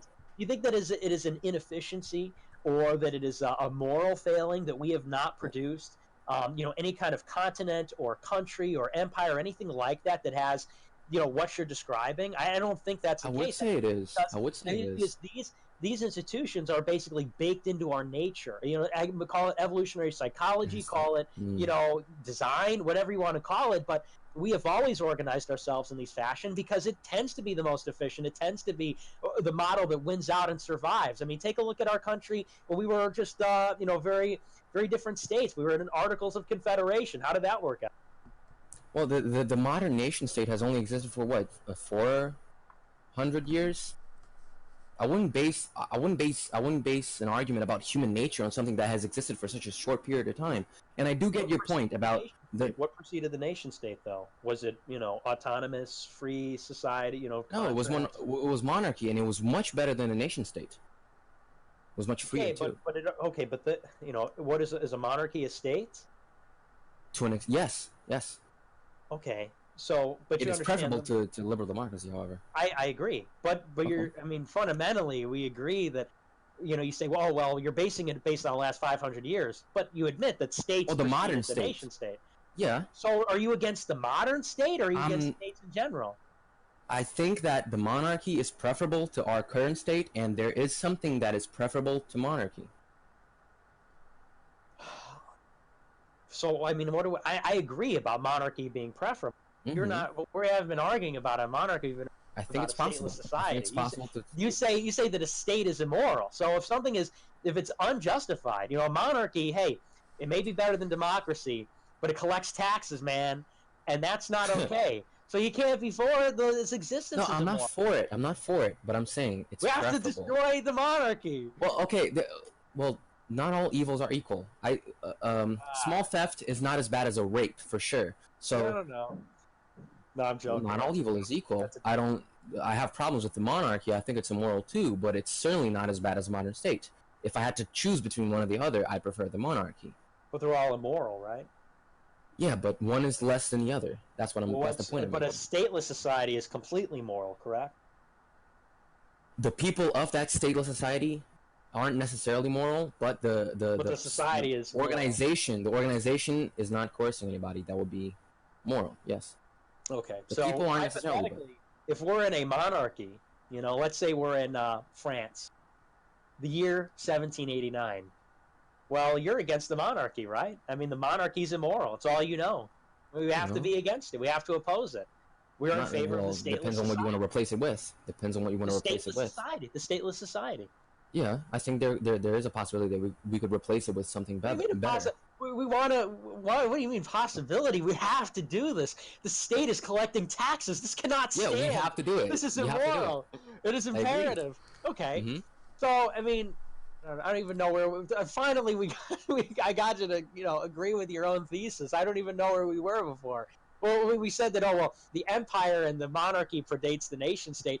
This is the natural way that human beings order themselves, is in states. It's all goes back to human nature, which is fear and uncertainty and evil, and people a lot of times tend towards competition rather than cooperation, or they tend towards supremacy rather than charity, or things like this. Yeah, I have no problem with hierarchy. That's not what I have a problem with. Okay, but hierarchy doesn't mean debating partners and economic competitors. Hierarchy means domination. Domination means coercion. Yeah, you can have economic domination, and you can have it be voluntary. Our idea of hierarchy, without violating anybody. Voluntary domination. I think I've heard of that in certain, degenerate sexual terms, but no, I mean you can dominate someone without violating their rights. That's what I mean. Yeah. How? If you're playing soccer, you can dominate your opponent without killing him. Okay, but again, you're talking about competitors. You're talking about a very friendly. We have a set of rules. That depends on what you mean by competition. Do you mean competition as in being a better producer, or do you mean competition as in me murdering you? That's exactly what I mean. I mean that people are going to tribes will go to war. These are life and death matters we're talking about, not the outcome of a soccer match or but that's an economic competition. It's not preferable because war is very costly and it kills your people, and you don't want your people to die. Why not? Because you care about your people and you care about yourself. Of course, if you don't, okay, but then you and your people will be eradicated very quickly. If war is so obviously irrational, why is it like the only enduring thing about human civilization? It is why not the only enduring thing at all. Okay, but it's ubiquitous, right? I mean, we would agree that war is everywhere all the time. It's as ubiquitous as immorality, but still, it's preferable not to go to war. It's preferable to negotiate. So this is just so obvious. We just need to get these libertarians into the war rooms and into the chambers and corridors of power, so they can Hitler, Stalin, Chamberlain, Roosevelt, or not Chamberlain, Churchill. Don't you understand? It's just simply not preferable. This is not conducive to progress. Yes, it is. If you had a choice, if you were Hitler, right? Not saying you are. If you were Hitler, would you go to war with England or not? Well, remember, Hitler didn't start the war. England. Oh yeah. All right. Anglo if you were Hitler. Okay. Churchill. Wouldn't it be much more preferable for you to not get into war because that would damage Germany and you want to protect it so much? No, not necessarily. Because if depends on what is your objective then? Because if you're Churchill, for example, and the casus belli was that the UK gave Poland the secret war guarantee and Hitler violated it when Poland. What this war was fundamentally about was about the contest in German. Well, it's this contest of regional hegemons, really global hegemons. That Germany is rising on the continent, the first such power, continental European power, that can challenge the supremacy of the British. You had since, I think, the 30 Years' War, the 100 Years' War, Britain is basically on the rise, and in the Pax Britannica, after they undergo the Industrial Revolution, they're like uncontested. They rule the world, they rule the seas. And in the Second and Third Industrial Revolution in the late 19th century, you see Germany rising up and challenging them. And so that's what this fundamental, the First and the Second World War is about. And so for Britain, obviously, if you could go into Germany and you could neuter them, and we're going to shut down your industry, and we're going to shut down, your army, and you're going to be a vassal state of the UK just like everybody else was, that's obviously more profitable if you can do that. But that's what a war is about. It's about basically uncertainty and miscalculations that, we think we can beat you and they think we can beat them, but it has to be gamed out. It really comes down to game theory. It's like, and if you're weak and you're whatever, I can run away and I can have double the winnings. Or we can cooperate both while.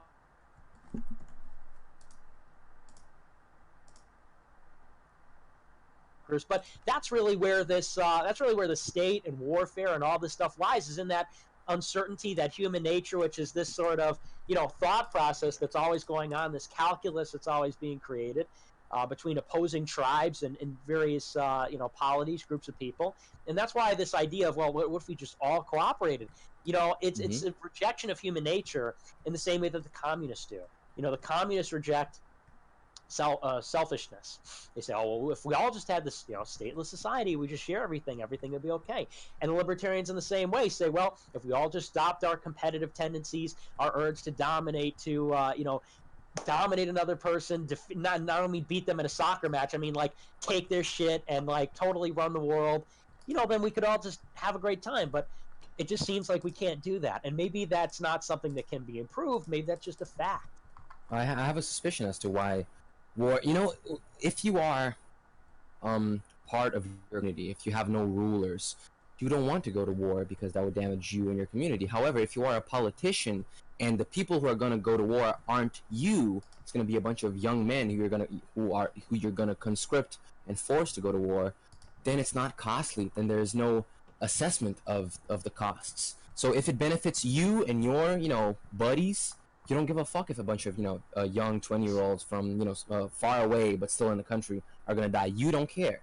What I want is for that assessment to be made, so that war, it only happens when it's absolutely necessary, when there is a destructive force that needs to be eradicated.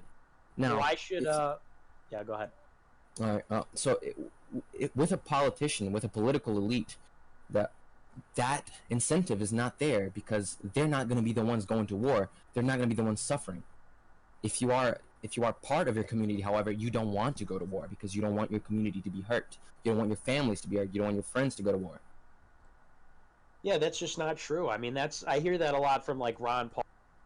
Rockwell types, this stuff about the young men being marched off to war. And I sympathize with that, but I mean, it's just simply flies in the face of what we know about before you had politicians running the military. I mean, you could go back to ancient times when the leaders themselves were right there in the battles with the people and sometimes died. And they fought wars of conquest, they fought wars of vengeance, crusades. I mean, every kind of war you can imagine, and the leaders fully involved, generals, kings, monarchs, whatever it is. And anyway, it doesn't discount the fact that if it comes down to a selfish person's motivation, why should one person die for any reason? These wars of like extermination are few and far between if they have ever truly even existed. Typically, a country doesn't go in and kill everybody; they go in and subjugate. And so it's not necessarily if the choice is between I could go and fight and die to defend the homeland, or I could just be subjugated. Well, the selfish interest says I'll just be subjugated.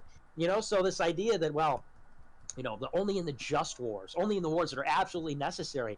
I don't think there really are very many wars that are absolutely necessary for an individual, but there are wars that are absolutely necessary or less necessary for the survival or the hegemony or supremacy of the polity. And so that's really what it comes down to. Sometimes you have to subordinate your will and your interest for the greater good.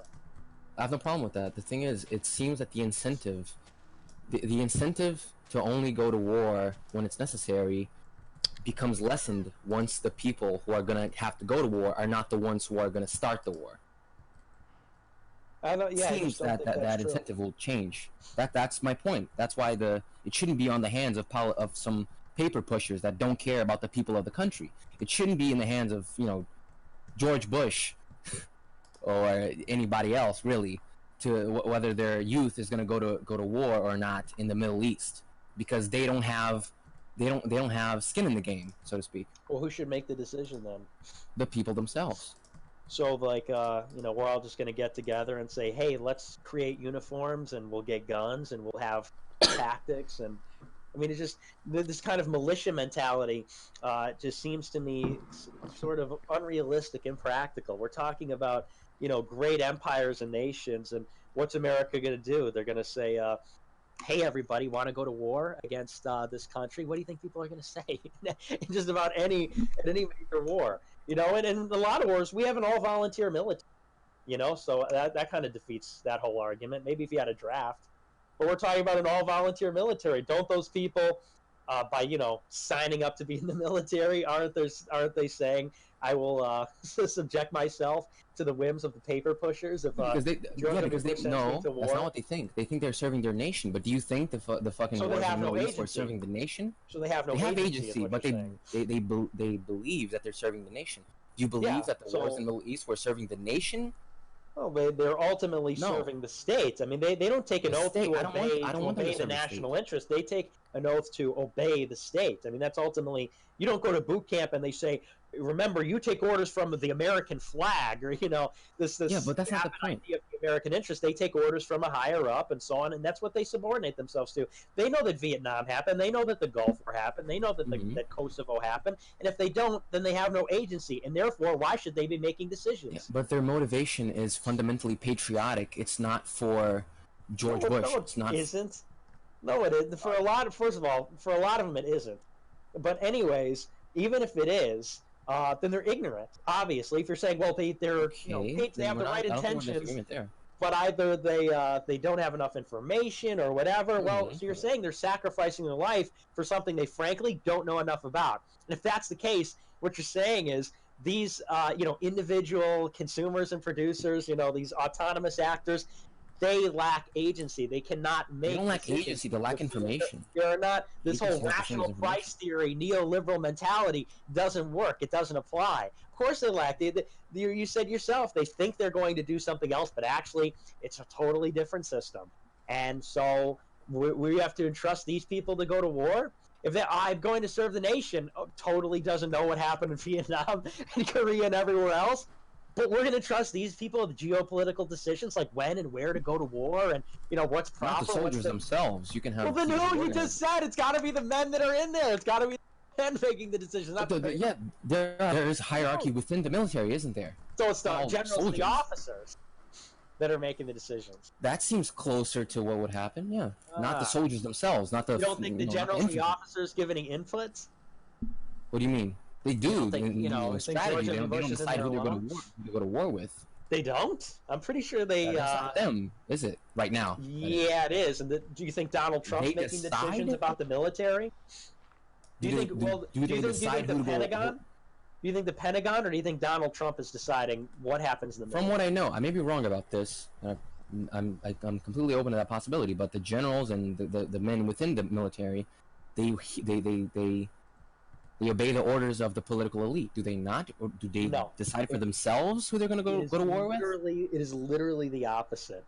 The Pentagon decides, and it is generals. And there's a lot of politicization in the Pentagon, but nevertheless, it is generals. There was a report 4 or 5 days ago now in the Hill that said that General Mattis, defense secretary, was actually ignoring orders from the president. The president said, I want you to evacuate all the women and children out of the South Korean military bases. Mattis said, I just didn't carry that one out.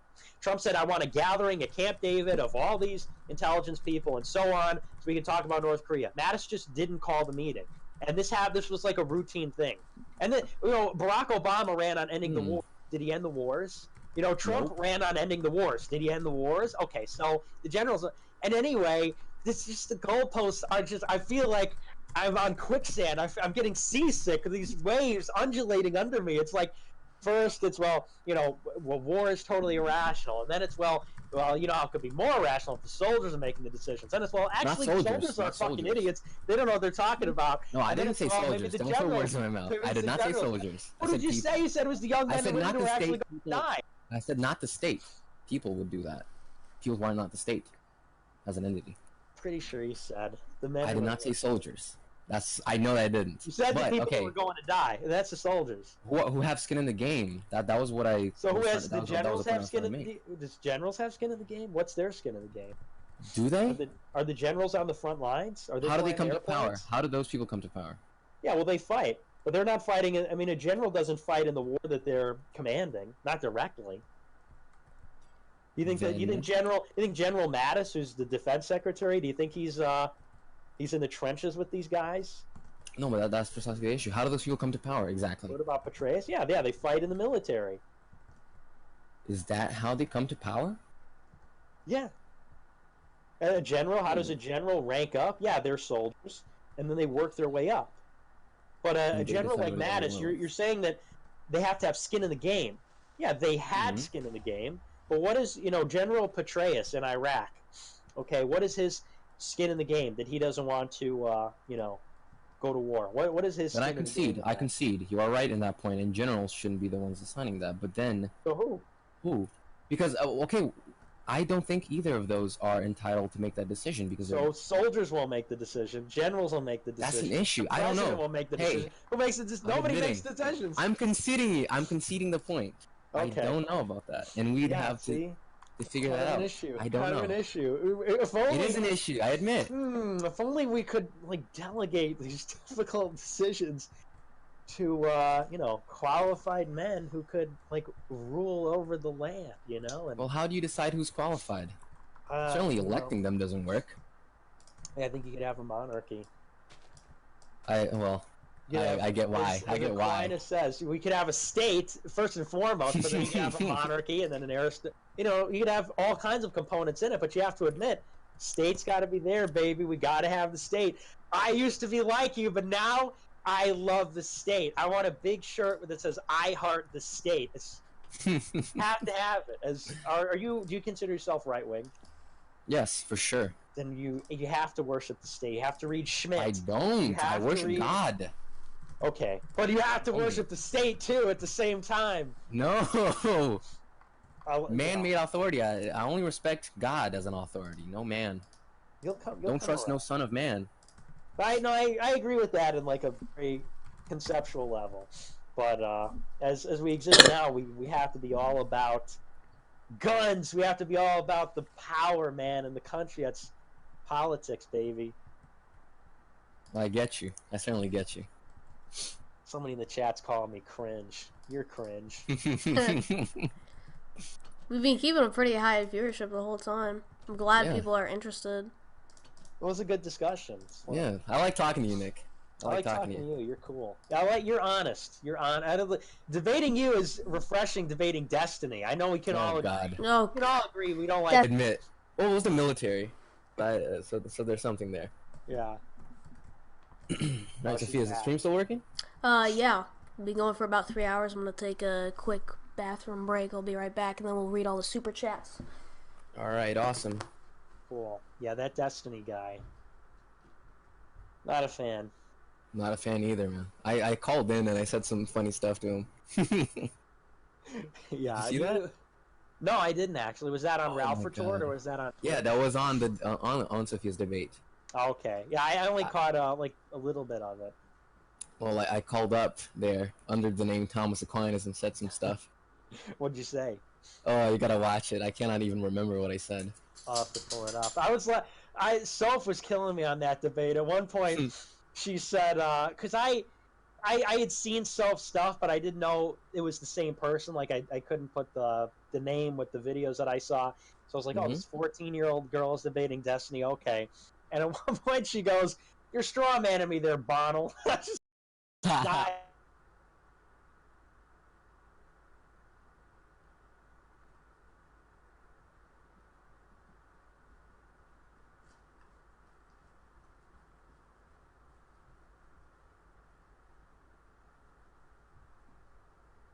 It gives me headaches when I debate him. So. Oh yeah, it's unbearable, man. Task. I have my theory about him. I don't think his point. He doesn't want to. People theorize that he treats debates like he treats gaming, and he just wants to make quick wins. But I don't think that's the case. I think it's like actual debaters. Oh they're yeah, like, I had another question for you, Nick, and this is like about your personal experience with high school. I was just wondering, like, how much, like, degeneracy was being pushed at your high school. I don't know what kind of high school you went to, and then, I guess, among the student body, how many of them were, you know, soaked into juuling and God knows what. That's an interesting question. There really, the juuling thing was totally in its infancy when I was in high school. I remember I went to, like, a Model UN trip. And I remember, like, it was e-cigs that really, like, just came out. I don't even know if the Juul was around yet. Or if it wasn't, like, widespread. And I remember one guy was taking a hit off the e-cig, and I was like, oh, my gosh, this is crazy, because I was, like, a freshman. And I had never seen that stuff. So the degeneracy being pushed on people, there really wasn't anything crazy. You know, I graduated in 16, so this was before the election even happened. And it just didn't really exist, you know, all this stuff about transsexuals and the homosexual stuff was there. I remember, like, the English book lists for summer reading. It was always like, I had a dream, you know, this black kid growing up in Harlem, and, you know, they had this, you know, special talent or whatever, and it was, you know, a book about Native Americans and a book about a gay kid and so on. So degeneracy wasn't really, it was there, but it wasn't like it is now. The drinking, the juuling, it was really more drinking in pot that I saw, and it was pretty bad. It was pretty widespread. So I guess it has been a recent development. I mean, it's certainly sped up, and I think it depends on where you are. Now, being in California, I think it's much more subject to, like, sort of propaganda being pushed within the curriculum. And yeah, as you said, like, books about, you know, Native Americans and, you know, whatever, black kids, and the 15th unit about slavery and the Civil War and all that stuff. I'm just I haven't, well, this year we haven't, we haven't gotten into the sex ed yet. So I'm wondering how much, you know, LGBT, go jerk off all day type, pamphlets they're gonna be handing out. Yeah, they didn't, when we did sex ed, I was a sophomore. We had to take a health class, and they had sex ed. Honestly, it was actually pretty good. I mean, for our sex ed, it was all about abstinence. I don't mean like pretty good, like in a weird way. I mean, like, the whole curriculum was scaremongering. It was like, this is what genital warts looks like. This is what herpes looks like, and just showing the most graphic images. And there were posters all over the room. This is like, what did it say? It said something, but abstinence works like magic, or shit like that. So It was actually pretty solid, but it's probably different in California. Yeah. Well, they certainly protest against all the abstinence only type stuff because they insist that kids are just having sex rampantly anyways, so it's impossible for you to make them stop doing that. Which Yeah, is yeah, they do teach the safe sex stuff. They say, well, we do have to teach you how to put on a condom and all this. It wasn't too in depth, but they did do a little. Can't escape it totally. Mhm.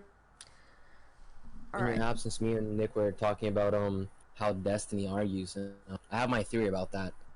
When you're arguing with a person who's being honest and actually trying to pose a difficult issue to you, it's like a difficult math question. What Destiny does, instead of doing that, he poses like 1,000 math questions with unnecessarily large numbers just to exhaust you. That's his objective. It's Mhm. exhausting you. That's his Yep. point. That's the way he argues. Yeah, that's true. It's all about demoralizing and just browbeating right. you. Yes. That's all the tactics. It's whenever he's cornered, he evades and he slips out of it, moves the goalposts, and then if you catch him, then he just browbeats you. Then it's like, oh, so what you're saying is, oh, you think I don't know? And he's just the nastiest. He just makes it as unpleasant as possible, so that everybody would rather kill themselves than see him like nailed down and really like defeated on a single point. Mhm. I mean, I certainly felt that way while debating him. I'm already a pretty low energy person, so it was really like my soul was being sucked away while talking to him. I couldn't stand him. So, like like in anticipation of the debate, you're like, oh yeah, I really gotta go in on the addressing him, moving goalposts, and all the logical fallacy type stuff he does. And then once you actually get to start talking to him, you're just like, I just don't want to talk to you, dude. Like, it's not even worth it. Yeah, right. You're just like, you know what? I don't need this. Yeah. Relatable. Very relatable. Oh, Nick, do you use Discord? Do you stay on for the most part? Yeah, I'm always on Discord. I don't have any IRL friends. So No, I understand. all my I can E relate. Yeah. friends. Yeah. I'm gonna add you. Yeah, add me up, bro. All right, let me read This is a nice stream. I like talking to Nick. Yeah, let me Yeah, read the bro. super chats. You guys are epic. Thanks, man. Sophia's gonna be interviewing Dankula tomorrow. Yeah. Really? Oh, very Uh-huh. big. Very cool. Very cool indeed. Very big interviews. You got JLP, you got me, you got Dankula. Very substantial. Let's see.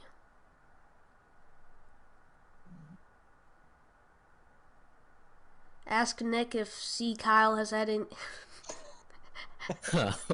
Yeah, they got me with that too the Oh, other day. god damn it. Fuck. Okay. I'm retarded. Okay. I was hoping you could go before Congress as a person of influence for education reform.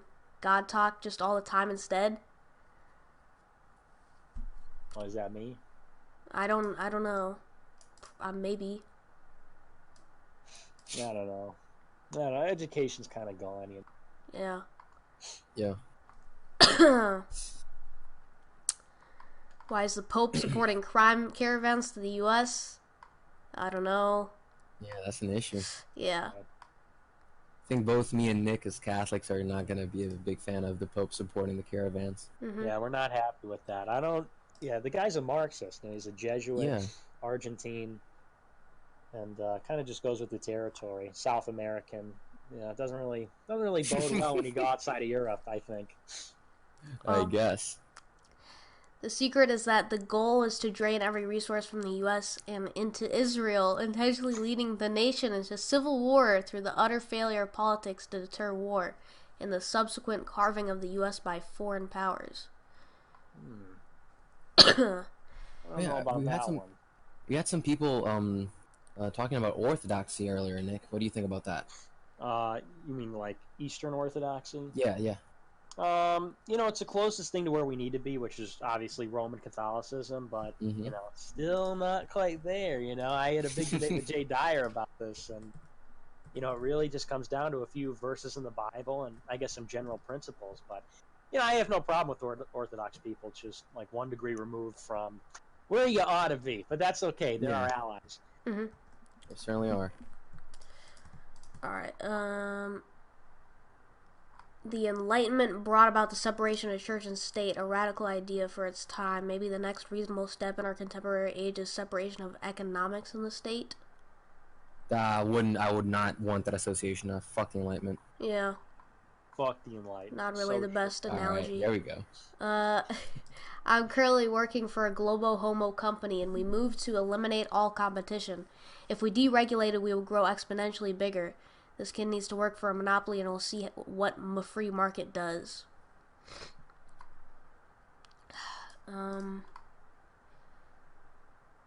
St. Paul says the king bears a sword because he's God's avenger, and it's his job to punish evil and reward good.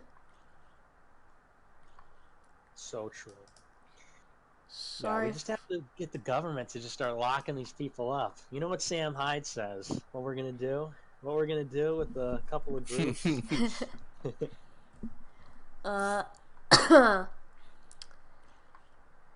In homogeneous rural populations, you don't need government.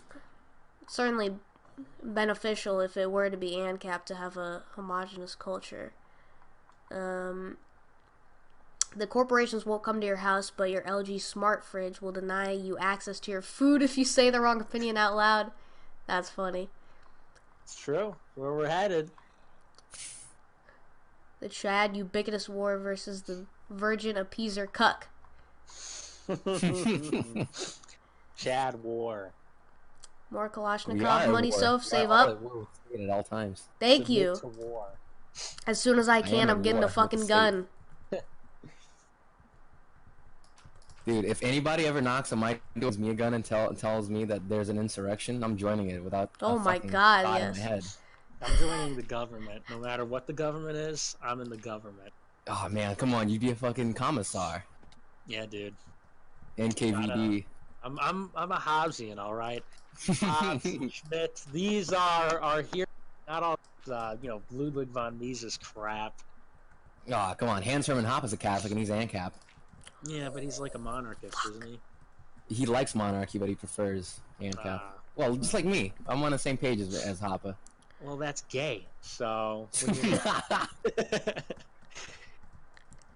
Let's see here. Apparently, Nick Fuentes not only blocks hundreds of people on Twitter, but he also bans people from his Discord for making fun of him too. Thing is, they're actually mocking someone and not him. That's not true. Actually, I banned thousands of people on Twitter. I just passed 5,000 this week, and I don't have a Discord server anymore. So. Yeah, Discord servers are disgusting. They're scum of the earth. Yeah, they're more trouble than they're worth. For sure. I mean, yeah, I shut down mine. I think it was only up for a few months because it was just too much of a cesspool to really take care of, and all the people that you delegate to take care of it are just fucking morally corrupt as well. So, yeah.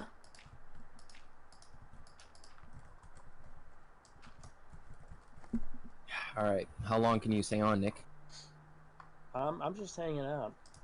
Oh, awesome! That's really good. As long as you guys are. We gotta start debating soon, so the so the stream doesn't die. Yeah. I don't know. We could just chat. We could just discuss. Oh yeah, you guys for sure. You guys see Avengers Endgame? Oh no, No. I'm never gonna give them my money. What? Why? Dude. What about the market, bro? The market. I am a warrior of the market right now. I'm boycotting. Yes, we don't like Avengers movies, so we don't want to give them money. That's the market forces. Why don't you like them? I don't know. Boring. It's like idol worship. It looks like paganism to me. I don't like it. Yeah, I get that with Thor. Yeah. I don't know. You should see it. It was pretty epic. As a market respecter, I would think of all people, you would see the scope of this production and just be in awe. Like, wow, 22 films, $19 billion in revenue. This is the glory of the market. But I don't know. Maybe I'm still nerding out a little bit. That's not the market, man. I thought it was the market is me rejecting to pay my money and preferring to just keep it. That's the market. That's frugal. It's true. It's true. It's your prerogative. It's a free market for the film industry. That at least we could say. For sure.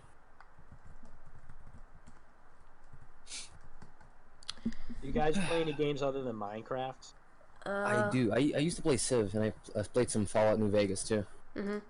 Ah, Same here. nice. I'm a big Civ guy, big Fallout guy. And that's based. Yeah. I used to be a little bit bigger on Minecraft, but it's just like it's too complicated. I used to play with all these Zoomers, like people that were a little bit younger than me, and I'd get on. And I used to play the Minecraft Pocket Edition, where it's totally undeveloped, like years ago. Yeah. Mhm. So I'm just playing total vanilla, just playing, whatever. And they're coming in like, we need a faction server, and we need these, all these mods, and you need to just download this and a texture pack, and people are just, building all around me, doing redstone stuff, and I'm just like, you know what, this is too complicated. Yeah, the younger the Zoomer, the more industrious they are for some reason. Yeah, well, and with the Minecraft, it's like, it's just so sophisticated, I can't even begin to comprehend.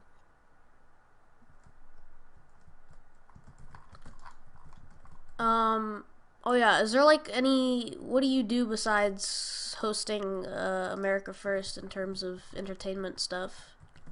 Oh, what do you mean? Like, what do I watch or what do I do? Like, Do you do anything right now besides America First, or have you? Professionally, rather. Yeah. Oh, it's like a job, you mean? Yeah. Well, I did the show right after I dropped out of school, but yeah, I worked at UPS for a short time in the middle. You dropped out? Yeah. How did that go with your parents? Well, it's funny. When you're smart, life is so good. I told my parents when I dropped out. It's true, because I told my parents, I was like, I'm doing this show. At the time, I was a Wignat. Do you guys know what a Wignat is? Yeah, a Wigger nationalist. Yeah. So I was like a raging, like, I came home from school, after my second semester. I was like, hey, Mom, Dad, there's some events that didn't exactly go the way they said they went. And my parents were like, we don't want this in our house. This is hateful. And, but then I sat them down and I was like, you know what? There's some fucked up shit happening to the country. And I went up Sam Hyde and I said, and I want to do something about it. And I want to do my show. And look, I want to try it. If I do it for like a semester or two and it doesn't work out, I'll go back to school. But if it works out, then you let me just keep doing it. And they're like, okay. They're like, you know what? We're like, we're helping to support your sister while she's in school, and we would be supporting you while you're in school. So they're like, yeah, as long as, it's productive and you're doing something, we'll support you, and I forget what the time limit was, but they're like, we'll support you for a little while. And then the show just took off. And ever since, every time I'm just like, remember when I had to persuade you and convince you?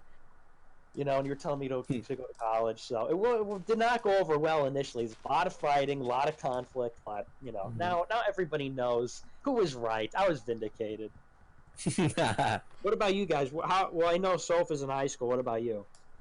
I'm also in high school. I'm a senior, and I definitely want to drop out too, but I can't do that because my objective is in leaving my country when I'm, and I can't do that if I don't have school finished. Apparently, really? Where are you going to go? Yeah. I want to go to America. Where are you now? I work in Sofia. I am in Brazil. You're in Brazil? Yes, sir. I didn't know that. Yeah, and it sucks. I've heard gunshots twice in my life. Oh, really? Yes, sir. Yeah, that's no good. That is no good. We're gonna become Brazil. I said you're gonna leave Brazil and you're gonna come here and you'll enjoy it for a little while and be in Brazil again. Yeah, it's a terrible choice because I'm going to California where it's already Brazil. Yeah, exactly. Yeah, out of the frying pan and into the fire. Exactly. That's cool though. I'm going to America so I can work with Sophia on the show. That's pretty based in Red Pill. That's a pretty cool team you got. Yeah, hopefully the Patreon does not fall through. That is one of the things that we're kind of betting on right now. I mean, I'm trying to negotiate with my parents as well to sort of. I mean, I'm getting into like an independent study high school, so I can just go to school like a couple times a week for like just an hour or two, and meet with teachers and do rest of the work at home because I can just speed through that. But if it was up to me, I'd just drop out altogether because school is really quite unbearable. What year are you? I'm a freshman. What? Wow. What am I doing here? I feel like man. Freshman. Yeah, well, I would say as you're elder, I've gone a similar course. I would say don't drop out of high school. Get the diploma. I felt the same way. I almost failed my senior year because I fell asleep in every class and I just stopped doing homework and stuff like that. And I like literally had to go to a therapist to write me a thing and said I had anxiety so I could drop a class I was failing at like a 10%. And so I was there. I was like, I'm going to drop out. This place blows. School is for fools and all that. But I wish I would have finished high school. And, you know, part of me makes me wish I finished college. But I don't know. I think that's maybe taking it too far. So it's my advice. You're really going to want to finish your primary or secondary education. I don't know. Primary, I guess, is high school. Yeah. Yeah, just in case. I mean, nowadays it's like you don't have a high school diploma, you can literally work nowhere. So, because I guess everybody needs to know how to do trigonometry. Yeah, right, exactly. So it's something you gotta. Yeah, and you gotta enjoy it too. You gotta enjoy the social aspect of it. I don't know what level of autist you are on, but you know, I know that the hermit life has not treated me well. I look back fondly on my high school memories. I wish I could go back and turn back the clock, but you can't. You get out of high school and then you're an adult forever, and you have to work, and you have to deal with old people. I can't tell you how many places I've shown up where people are like, "Hey, come like to our social outing," and people have kids, and I'm like, I'm here with like grown adults that have wives and kids. I'm still a kid at heart, you know, and it's just depressing. So gotta soak it up.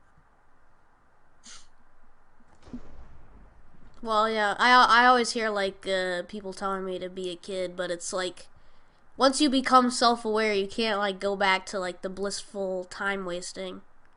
Yeah, there's a lot of truth in that as well. But you know, you're only young once, and I was literally like right on the other side of it, saying, "Oh, come on, Mom." You know, my mom would always play that country song that says, "You're gonna miss this," and I'd be like, "Oh, get out of here." She would say things like, "Youth is wasted on the young," and I'd be like, "Oh, brother, well, I don't have any money, I don't have a car, and I just have to take shit from gym teachers. You know, I have to some dumb idiot who has a room temperature IQ gets to tell me like run in circles. How demeaning, you know." Yeah. But now I would trade it all for another year or something, you know. It's interesting. Yeah, I guess you can't really see it from that perspective until you've crossed over to the other side with no return. That's right. Yeah, it only moves in one direction. It's game over.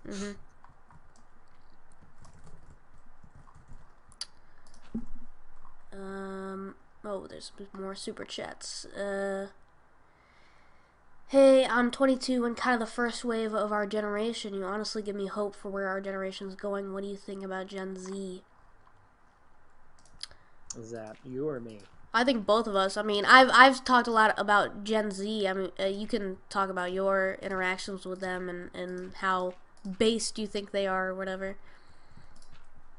Yeah, I mean, I think they're actually, you know,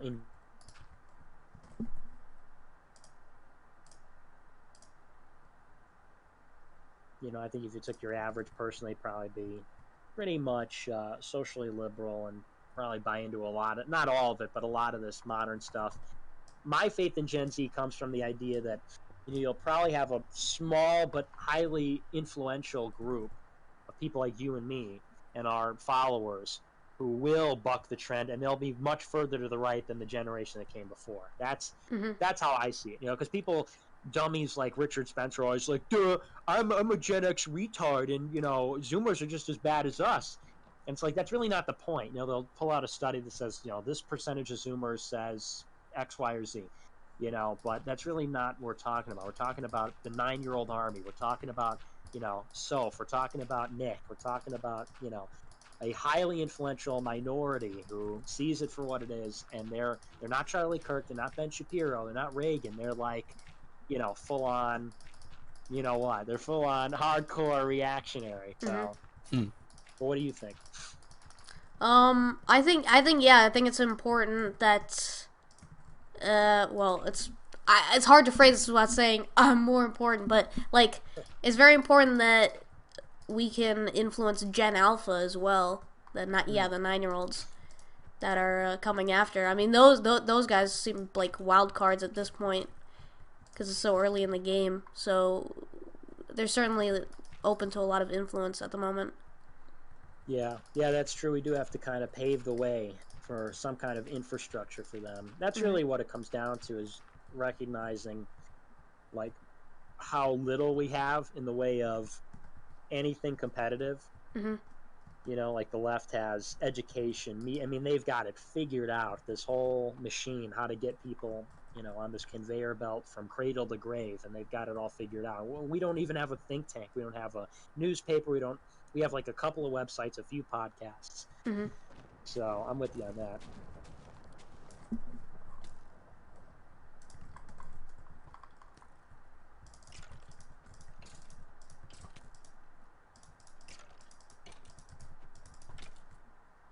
There's a guy in the chat saying I have a group working to ban circumcision and force society to fund stem cell based foreskin regeneration. Would you want to join our chat group?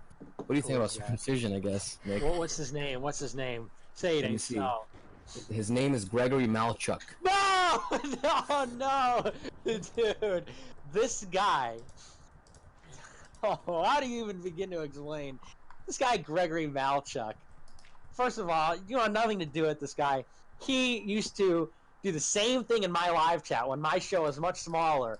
He'd be in there every night spamming his anti-circumcision crusade, whatever. And I'm anti-circumcision, but this guy is a one-issue voter. He says he's like woke on, you know, left-handed people because they are, you know, circumcisers, and he voted for Trump because maybe this opposes circumcision. And he would be in there polluting my live chat every day with his anti-circ manifesto. And we brought him into the fold, and he was like in our, you know, chat group or whatever, and total subversive. He would always be shit-talking me and boosting Spencer, and he just seems like a permanent fixture of right-wing internet. I don't know how he keeps popping up all these different places, but he's everywhere. But I guess I support him. I'm against circumcision, but he's a Wignat.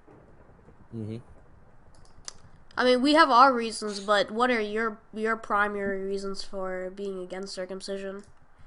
You know, it's just not a Christian thing. I think it's a Jewish tradition, and you know, there's no health benefits or whatever. It's just this Jewish sacrifice. So, what are you come at it from this non-aggression perspective? I imagine. Is that well, yeah, partly that, and also what you said. It's not there's a misconception among a lot of people that it's a Christian thing when it's totally not. Also, we're a little bit more kooky about it. We looked into the studies, which unfortunately got shut down by the hospitals. Yeah. But it causes irreversible brain trauma to the infant. And it's unclear what exact effects that causes, but it certainly has a large effect on the brain for the infant to have its first experience be so, you know, grueling. I didn't know that. Yeah, they shut down the studies. How many times did Jesus say to not circumcise kids? It was like 127 in the beginning of the New Testament or something. He said that so many times that it's still misconstrued. A friend of mine whose parents are Protestant got him circumcised because they thought it was a Christian thing. It's not a Christian thing at all. Yeah, I don't know. My parents felt the same way about it, basically, and I don't know why. I honestly, to this day, don't know why it's so widespread in America. It's obviously a Christian country, but for some reason, maybe it's because America is kind of like a colony of another kind of group of people. Who knows, you know? Some reason they suffer a lot of Jewish influence for some reason. Yeah, isn't that kind of strange, you know, that those things go. Yeah. Also, you may disavow this. I don't know. Isn't it weird how, you know, back in the ancient Hebrew, way back then in the Old Testament times, there were ancient Hebrew groups who would sacrifice children's blood to their, you know, satanic gods, Moloch, and it's really similar to circumcision, isn't it? Yeah. You know, I don't know. I read a book recently. It was, you know, something about Passover, something to do with blood and Passover, I guess. And, you know, they talk about how there was this rumor going around that during the Middle Ages, Christian children were kidnapped and sacrificed on Passover, and I don't know. I just heard that rumor recently. It all kind of goes together. This idea of sacrifice, blood, sort of satanic gods. It's just a very curious thing, Not something I necessarily subscribe to, but it's fascinating. It's very, very strange. And Indeed. beyond that,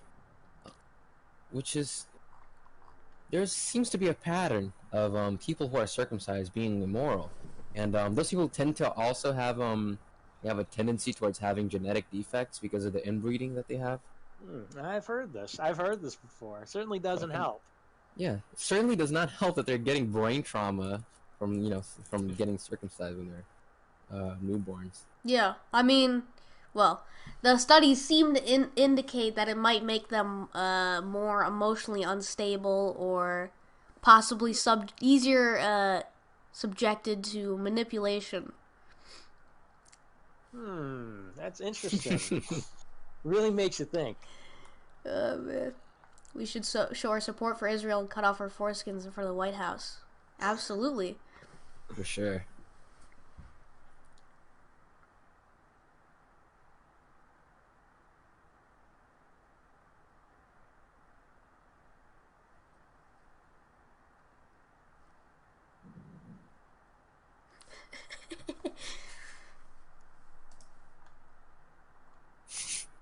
The chat seems to enjoy the circumcision talk. Mm-hmm. Yeah. Very intrigued. We're very intrigued. Mm-hmm. Alright. Well. Oh yeah, Nick, I don't think you get as much stuff from these people as I do, probably, but you've probably seen it in poll if you go there. They're like pagans that are surging up right now. As a Catholic, what do you think about that? Yeah, I just hate pagans, totally. I have no tolerance for them. There used to be, and I was one of the only people who had this position, but in the dissident right, there used to be this acceptance of like, oh, well, we just have to work together with them. And there would be pagans who would be like, no more infighting. And they would do these gay cartoons where it'd be like a pagan Viking and a Christian warrior. Oh, God, like, I've seen that, Together. It's like, fuck off. You are nothing. There are like 10 pagans in the world. You're all gay. We don't need you. We don't want you. We just want a truce. Yeah, no thanks. We're gonna continue to counter-signal you and all that. So I hate him.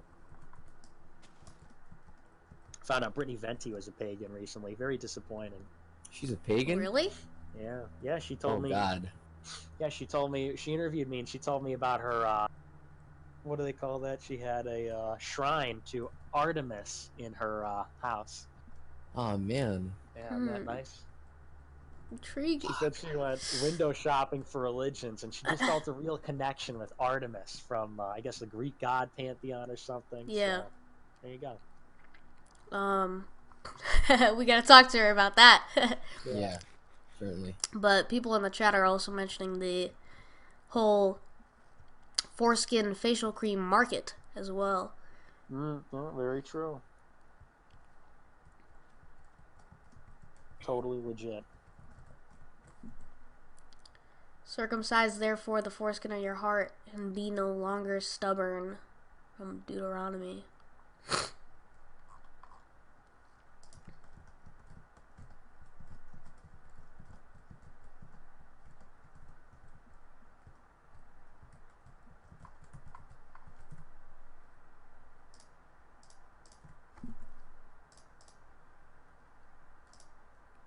Nick tweeted a pic of Nazim and then removed it. What was up with that? Some guy said this. I tweeted a pic of what? Oh, Nazim Agdam?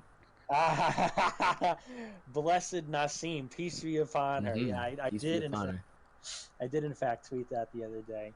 But it was completely accidental. I was not, trying to send it. I realized my mistake and promptly took it down. Yeah, I would never, post that as to send a message to capture a spirit of the moment. Pure accident. And yeah, I get you. Apologize to anybody who was offended. We've had our fair share of problems with that. I tweeted some stuff about shootings too. People got on my ass about it. Mm-hmm. Yeah, That seems to be the one thing you can't even joke about anymore, which is pretty lame. Yeah, you can't do that if you're a man, but if you're a woman and you worship Ted Bundy, that's empowering. Right? yeah. Hello, it's so true. Yeah. That's Those people empowering. fight. You're allowed to have rape fetishes. Yeah, It's cool. The woman who wrote an article about Sophia calling her a racist was the one who wrote an article about how worshiping, sex criminals is empowering to women. Yeah, but we have a little affection in our hearts. We have a little sympathy for Elliot, and suddenly the bad people. Kidding. We hate them. We hate them. No love for them. Evil, totally evil. I condemn. I disavow. You make one song called Alec Manassian, and suddenly everybody's got a problem with it. Do you see the clip of them watching that on TV? Oh yes. It was amazing. That was so epic. These two fucking losers listening to the Eggman's Alec Manassian rap. So based. Yeah. The governments of 3 different countries had a problem with that. These governments are on his ass. He had to fucking go underground for a hot minute. Then he came back and said, "Fuck it." That's too funny, man. That shit cracks me up. That song was unironically, a lot of meme songs, but that was a banger. Gotta listen to that every morning. Doctors that used to perform circumcisions said they've watched infants go into shock. Screaming, then suddenly going silent and wide-eyed causes a neuroinflammatory response. Jesus.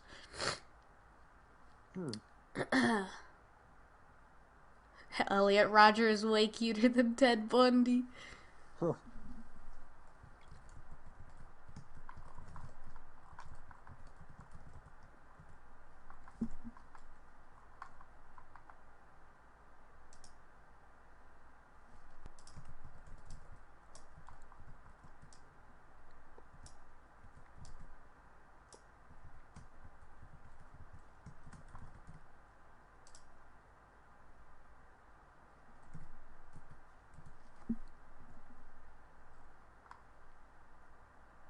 Just watched one of your videos for the first time 10 minutes ago. Dope, thank you. Small token of my appreciation. Thanks for the donation. Oh shit. That's really good. I hope more Zoomers like us pop up. Yeah, so There's really not enough of them. We need the Avengers to come together. We need phase 1 of the Zoomer cinematic universe to For sure. come together. I'm wondering who's gonna be the next person to sort of pop out of the woodwork and be making cool stuff. Yeah, you never know. I mean, well, I don't know. I guess you were around a couple years ago, but we're both relatively new additions, so. Yeah. Well, yeah. Back when I was first popping off, it was just for commentary shit. So I'm new in this scene. Yeah.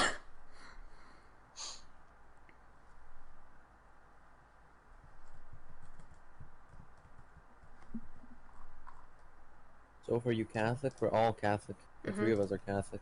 Yeah. Are your parents Catholic, Nick? Yeah, my parents are Catholic. Oh, that's great.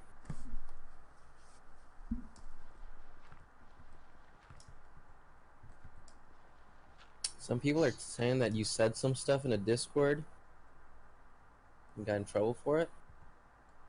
Nick? What about, what did I say? Nick, this guy said Nick was stupid with his Discord dropping N-bombs and all. No, fucking idiots. Doesn't even know the story. I wasn't dumb with... First of all, I was never dropping Discord. That literally never happened. The reason my Discord got banned is because this paper called, or this publication called Unicorn Riot, I was doing a hit piece on Identity Europa, this really long sting operation. They had guys in their Slack chat and their Discord and a few other things. And right around when they were going to release all that stuff, I spoke alongside Patrick Casey at CPAC. And also, I'm friends with Patrick Casey. And so they said, oh, well, Nick Fuentes is friends with Patrick Casey. We're just going to release all the stuff in his Discord too.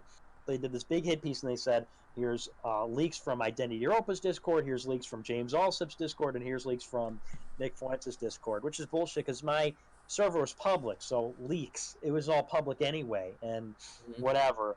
So Discord, in response to that, banned all the servers that were named and everybody involved. So it's not like our conduct in particular was egregious. It was just a guilt by association thing because Yeah. what had been going on. So dumb idiot doesn't even know what he's talking about. Yeah, Sophia got in trouble over stuff she said in Discord too. Did you ever watch the Nafuckers video on her? Which one? The Nafuckers video on her about what she said in the Discord, calling her racist No. and stuff. I didn't see Dude, that. watch that. It's a fucking comedy. It's I unbelievable. saw It's so the, I hilarious. saw the logs though. Pretty hardcore, you know. Maybe pushing. Oh, well. Well, whenever you think that libertarians are, open borders, love people, remember that, Yeah. that we have those thoughts. Yeah, and watching the Fuckers video, it has all the stuff there, and his commentary on it is pathetic. Yeah, I'll check that out. That's always how it goes with these people. They're ridiculous. Yeah. Well, yeah, we're certainly not passive. Certainly still have anger Yeah, for about sure. certain things. Generation of revenge. Yeah. Oh, yeah, I've seen that image.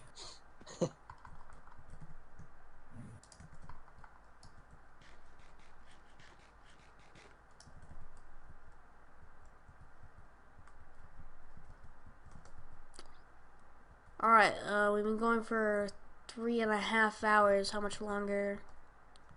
I think you can wrap it up. Okay. Well, I'll get back to my house since I have been playing Minecraft this whole time, which I find kind of funny. This is the way of the future. We do political debates while playing Minecraft. No, I like it. It gives people something to look at. Yeah. Yeah, for sure. 50% 50% of the stream was just me and Nick going back and forth while Sophia quietly played Minecraft. Mm-hmm. Well, I certainly like listening to the discussion. Yeah, for sure. It's very good, very therapeutic, Yeah, it was fun. very conducive to thought. Mm-hmm. Alright, we'll get the Poom Poom in Jamaica, and then I'll get out of here. Oh yeah, Nick, did you see the stuff where they were accusing Pope Francis of heresy? Yeah, I did. Hopefully that'll go somewhere. Yeah, hopefully that will go somewhere. I definitely do not like Pope Francis. Yeah, I don't think anybody who's really, down with the cause is a big fan. Mm-hmm. Alright, it was very nice talking to you, Nick. Hopefully we can talk some more after the stream is done. Mm-hmm. Yeah, for sure. Awesome, man. Sophia, is the song playing? Yep. Based. And then as we wrap it up. Yeah, I'm sure, Nick, you've seen the pics of Francis kissing the fucking Muslims' feet, right?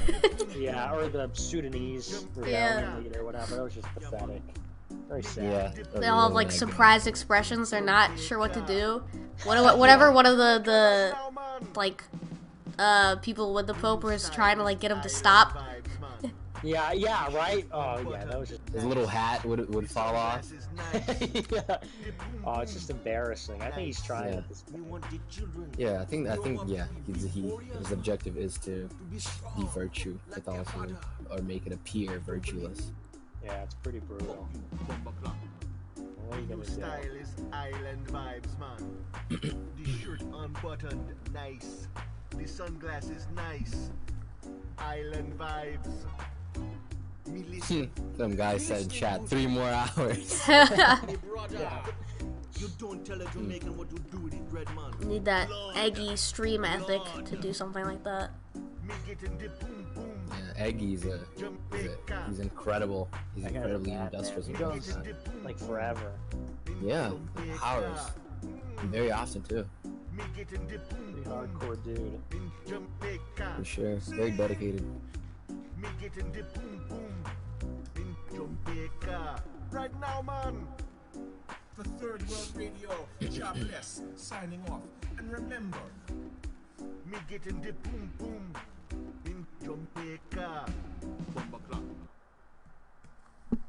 Alright, the song's over. Gotta end the over, all right. stream. Hope you guys all enjoyed. Catch you next time.